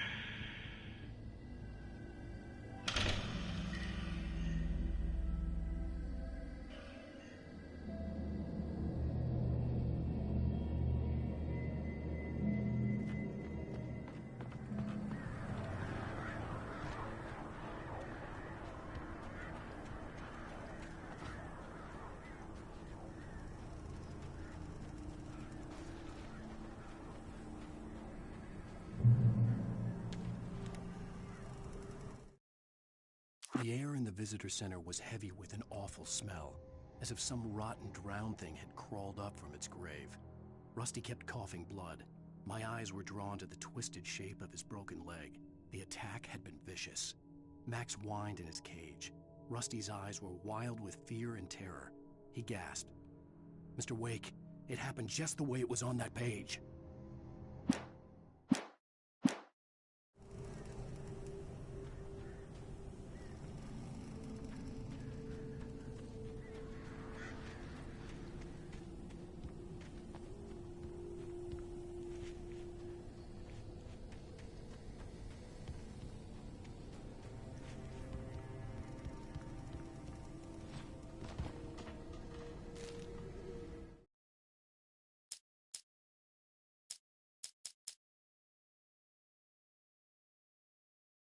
Rose knew that Rusty was in love with her, and she liked him too. She liked him a lot. He taught her to dance, and life had certainly taught her the value of a man who was gentle. He treated her well, made her smile, made her feel good. But Rusty wasn't the prince of her dreams, and that tended to underline the unbearable truth. She was no closer to that Hollywood magic than he was.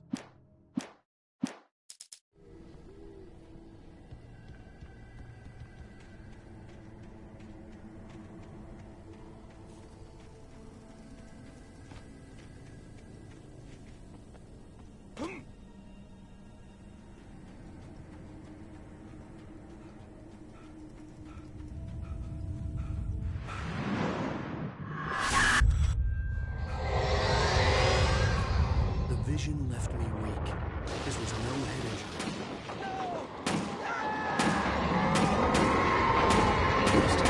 Damn. Rusty, hang on! I'm coming! Please, help me!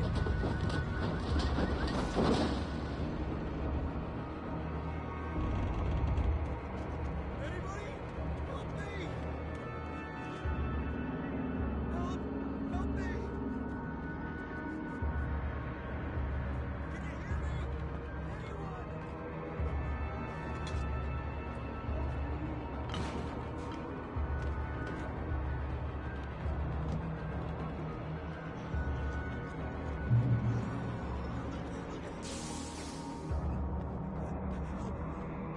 Help me!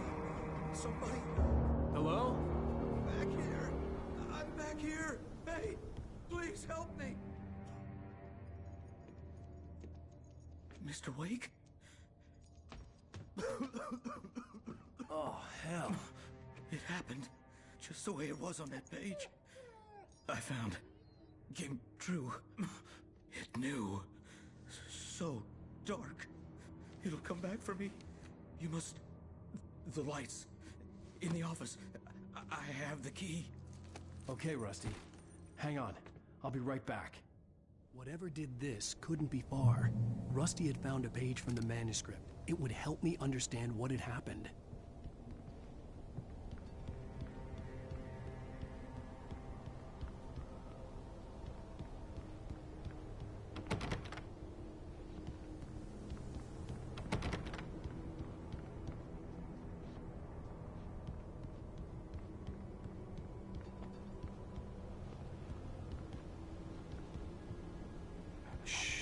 Good boy.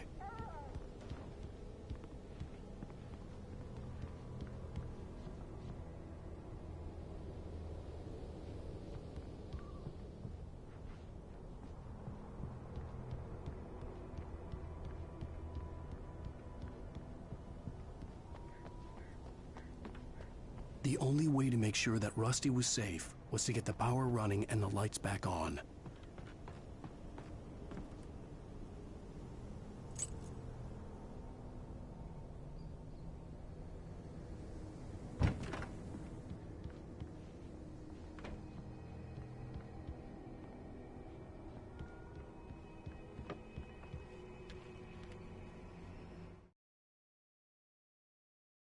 At the last instant, I changed direction and threw myself down. The axe splintered the trunk of a tree. I stumbled into the pool of bright light. My lungs burned. I was too exhausted to move. I tensed as I waited for the killing blow, but it never came. I raised my head. Nothing moved in the darkness beyond. For the moment, bathed in the cold light, I was safe.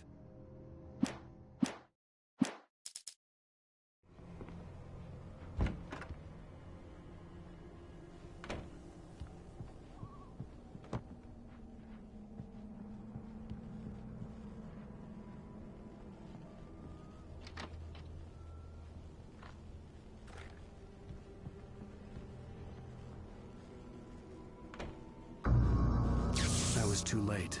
Someone had destroyed the circuit breaker. There was no way to get the lights back on.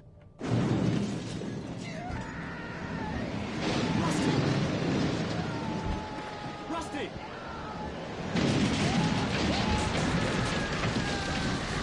The ground was covered with oily patches that looked like liquid darkness.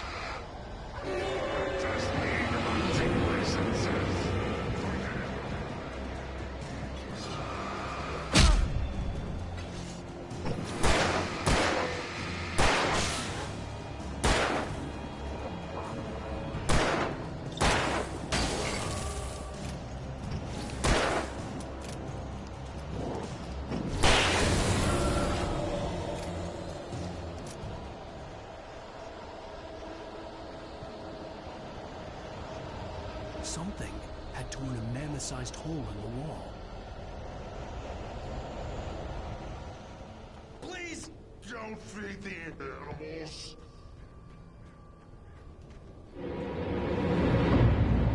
Fishing is only permitted for towers who purchase a park fishing license! Obey! The park ranger's instructions!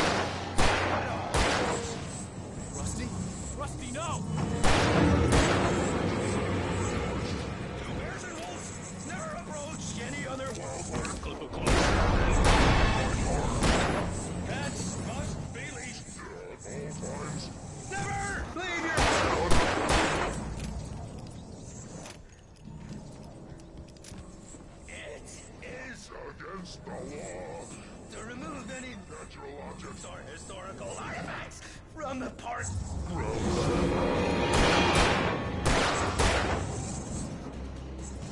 This includes even walks. You obey.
Forget about it, Barry. It's just me going crazy.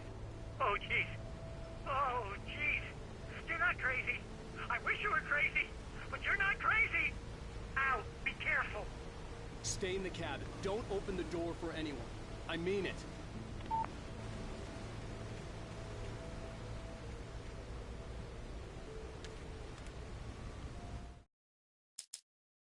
The visitor center was sturdy, but the impact turned the front of the building into splinters. Rusty was thrown across the lobby like a rag doll and hit the far wall hard. It didn't hurt until he tried to move and saw his leg bend the wrong way, felt the broken ribs stabbing him on the inside. Rusty howled in pain and fear, suddenly afraid to die alone. In that last instant of consciousness, Rusty thought about Rose. He was older than she was. Rose was barely out of her teens, but she made him feel young and forget what a train wreck his long-dead marriage had been. He still wore the ring. He'd been waiting for her to tell him to take it off. Now she never would.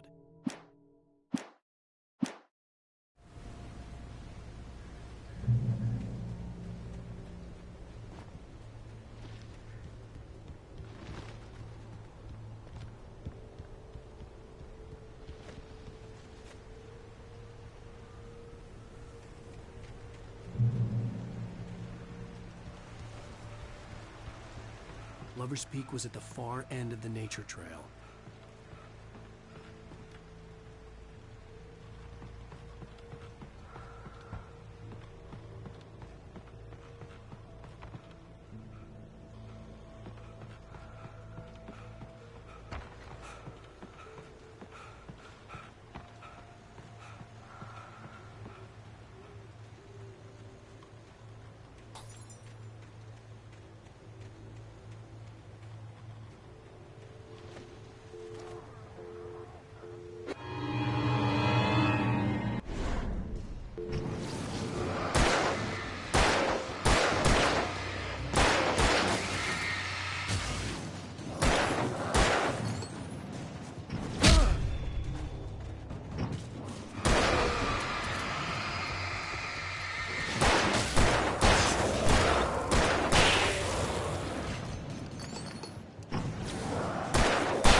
We gotta get moving. More of them coming. That flashlight's kid stuff. The flares will keep the bastards away.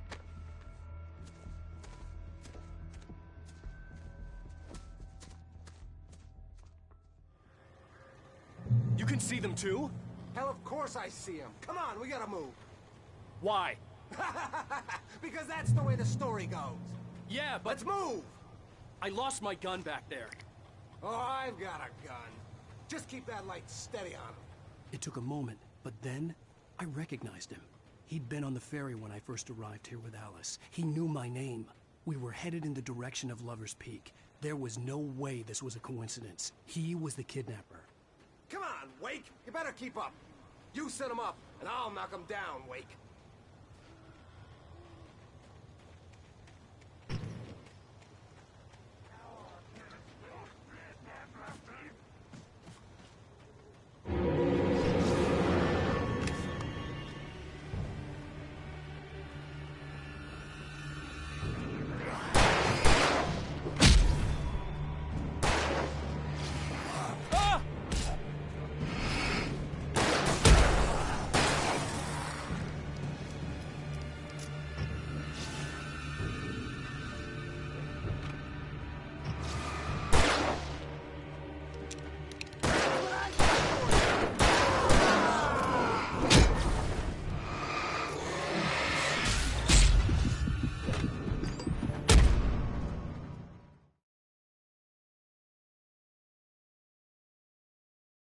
The story goes. Yeah, but... Let's move! I lost my gun back there. Oh, I've got a gun. Just keep that light steady on him. It took a moment, but then I recognized him. He'd been on the ferry when I first arrived here with Alice. He knew my name.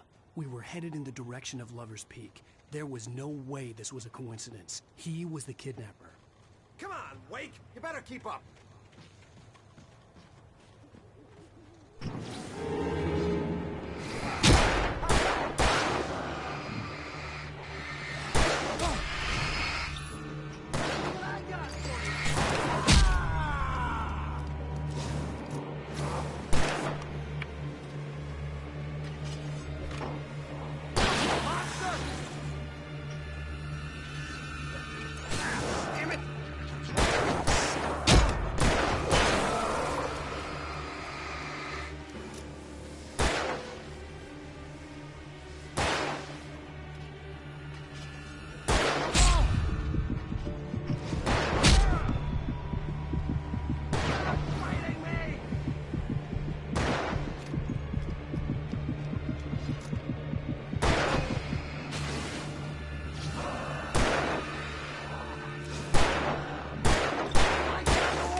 Where'd that one go?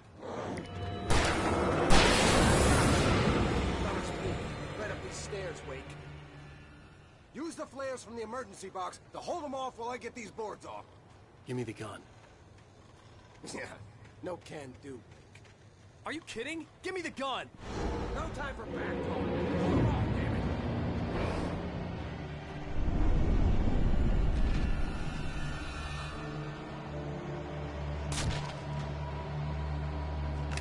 Just a little longer. Scare them off.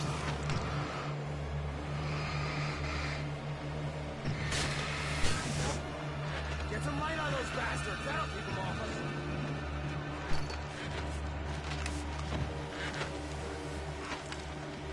Just a little longer. I almost got it.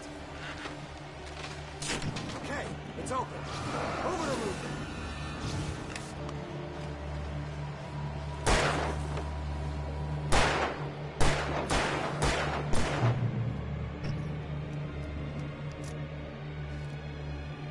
Oh, you feeling better now, Wake? All cozy and safe.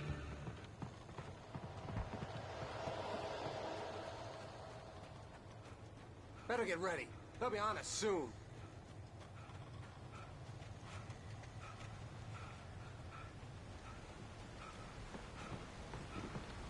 This is it, Wake. The last stand. There's more flares here. Get ready. We fight them as long as they keep coming. Give me the goddamn gun! They're coming! That's not how this goes. Get with the program, Wake.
Let's cut the act now.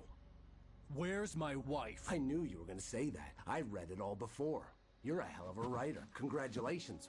You're going to bring about something glorious and terrible once we get you some proper editorial control. What the hell are you talking about? Where's Alice? I want the entire manuscript, or she's gonna suffer bad. You touch her up.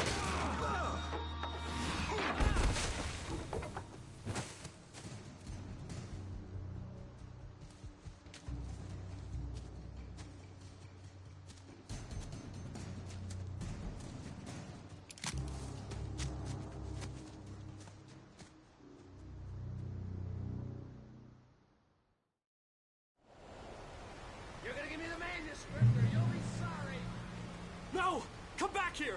I swear I'll kill you if you hurt Alice! Do you hear me? Come back here! He had Alice, and he wanted the manuscript because he thought it held some magical power. But I had no manuscript to give him. I had to get back to Barry and figure out my next move.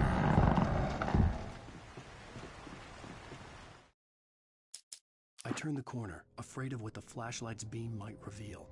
Suddenly, a roughly painted symbol of a torch glowed in the light. Behind it, hidden by a rock, sat a battered metal trunk.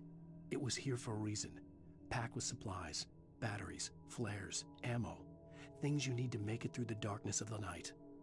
Something left behind by someone who knew what I knew, and more.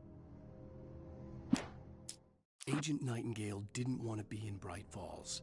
These little communities revolted him, and he didn't like the trees or the coffee. He now knew that impossible horrors lurked behind the storefronts and smiles.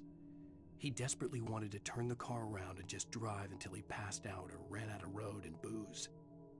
But he had a job to do. He had a writer to catch, at any cost.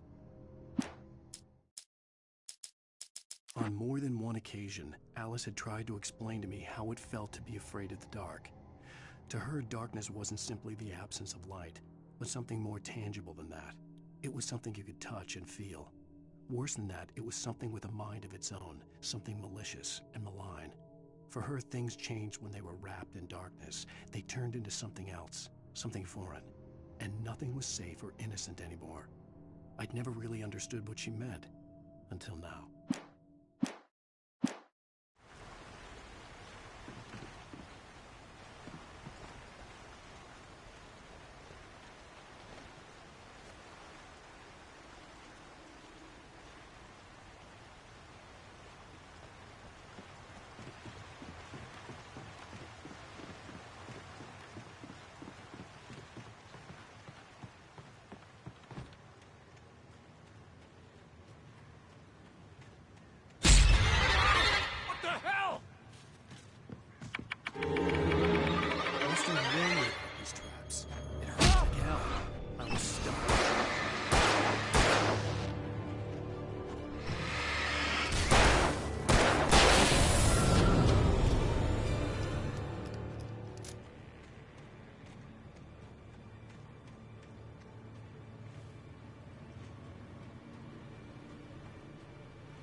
Beware of Widowmakers.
Is a hazardous occupation.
is a hazardous occupation.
Stay out of sight.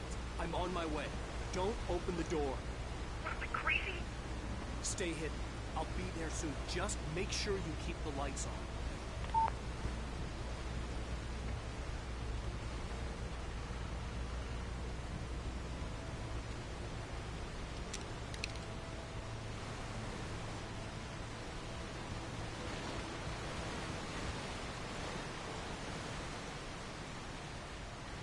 I still had to reach Barry at the cabin, but at least I was out of the woods.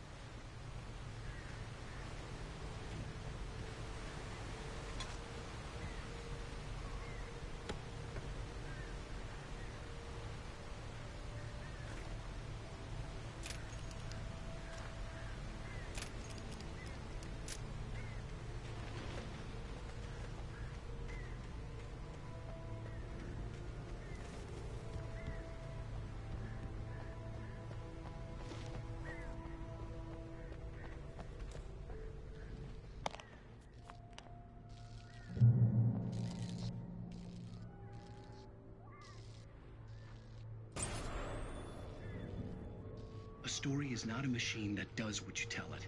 A story is a beast with a life of its own. You can create it, shape it, but as the story grows, it starts wanting things of its own. Change one thing and you set off a chain reaction of events that spreads through the whole thing. The characters have to be true to themselves. The events need to follow a logic that fits the story. A single flaw and the magic is gone. The story dies. Alice dies.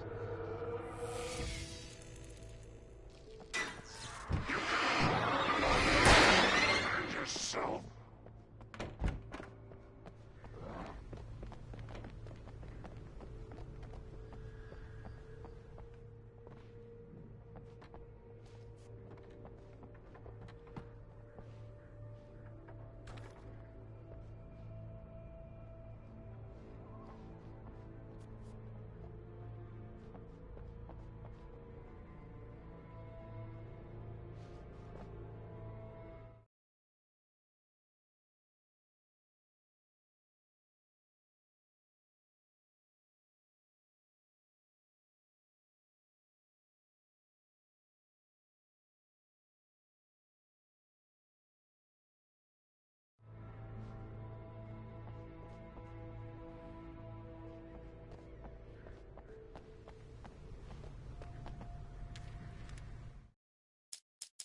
The night had been one desperate situation after another. I was exhausted, and my body felt as though it had been chewed up and spat out. The flashlight was heavy in my hand, and each pull of the trigger sent a painful shock up my arm. But I was finally out of the woods, and things were looking up. That's when I heard the chainsaw. When Barry saw the darkness attack the visitor center, it made him a believer. The men Al said he'd shot, they hadn't been just locals on crank. Somehow the world had changed, like the channel had been switched without warning. You think you're watching a sitcom, and you're really watching a horror show. When the birds started attacking the cabin, Barry wasn't surprised, just terrified.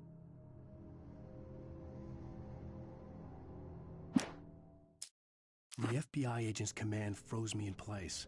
I considered surrender. It was all falling apart anyway. I could give in, let someone else deal with it, but it felt all wrong. Call it instinct, his posture, the way he held the gun. He was no friend. Shots ringing in my ears, I leaped for the hole in the fence and stumbled into the darkness beyond. Shadows stirred and the wind picked up as I ran through the forest. I felt the dark presence turning its gaze toward me. Then the moonlight was blotted out by dark shadows that raced violently across the ground, moving too swiftly to be natural. Darkness gathered between the trees and melted again to reveal the Taken. No natural path had brought them here.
The flare gun was probably the best weapon I could imagine against the dark things I was facing.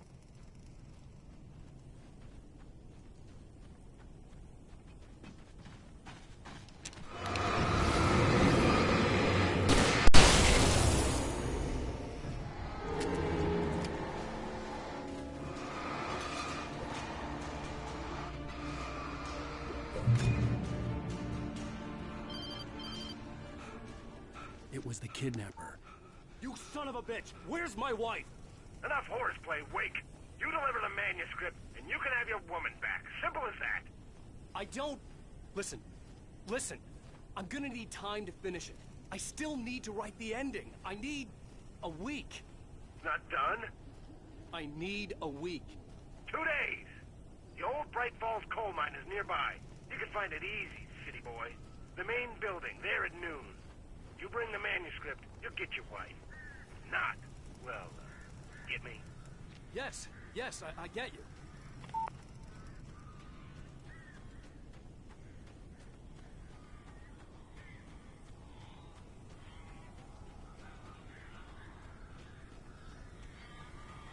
Barry had talked about birds over the phone.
Hey, Al. I'm sorry for thinking you were having a psychotic episode, man. I sent Barry to the town to ask around about a man fitting the kidnapper's description. He'd go through the archives of the local paper. Perhaps he could learn something. Anything about the island and the cabin that had disappeared. The man wanted a manuscript. I had to try to write him one to get Alice back.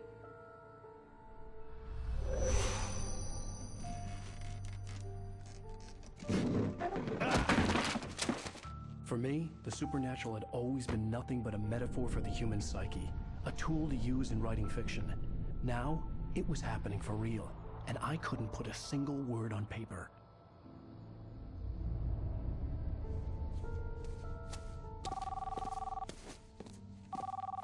Barry Wheeler speaking. This is Rose. Rose? I found Mr. Wake's pages. Oh.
Previously on Alan Wake, Alice has been kidnapped. Alan, please help me. Alice? You'll do exactly what I say if you ever want to see your wife again. I can't tell anyone except my agent Barry. Damn it, Barry, they'll kill her. You're my best friend, and I'm worried that you're not right in the head. The ransom is a manuscript I supposedly wrote that's coming true before my eyes. It happened just the way it was on that page. So dark. I have found only a few scattered pages. I want the entire manuscript. The deadline is in 2 days. I found Mr. Wake's pages.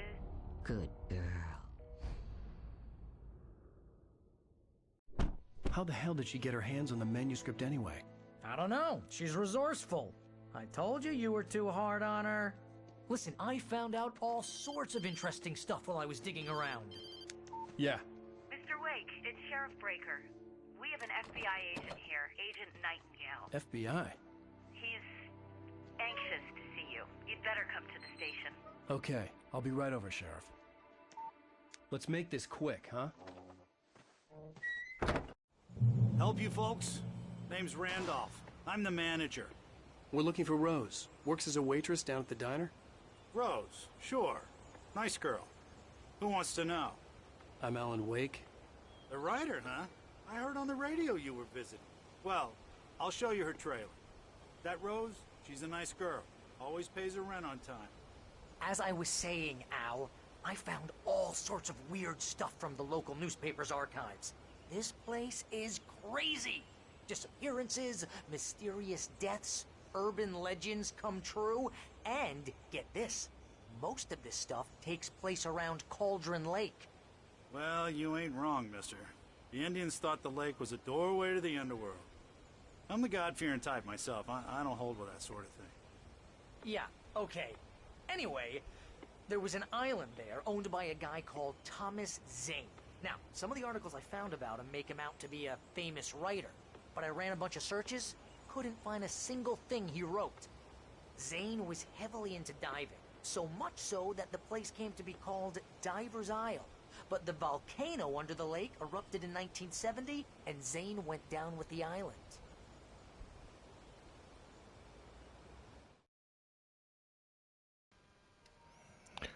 Alrighty, I think we're gonna call it there. If you have tuned in for this first playthrough of Alan Wake, thanks for joining. It's been fun. We're 2 episodes in. I have no idea how many episodes there are in this game. Well, 3 maybe, with 2 special. And that's how many options it gives me. Anyways, guys, have a good night. I will see you next time. Metal Gear Collector out.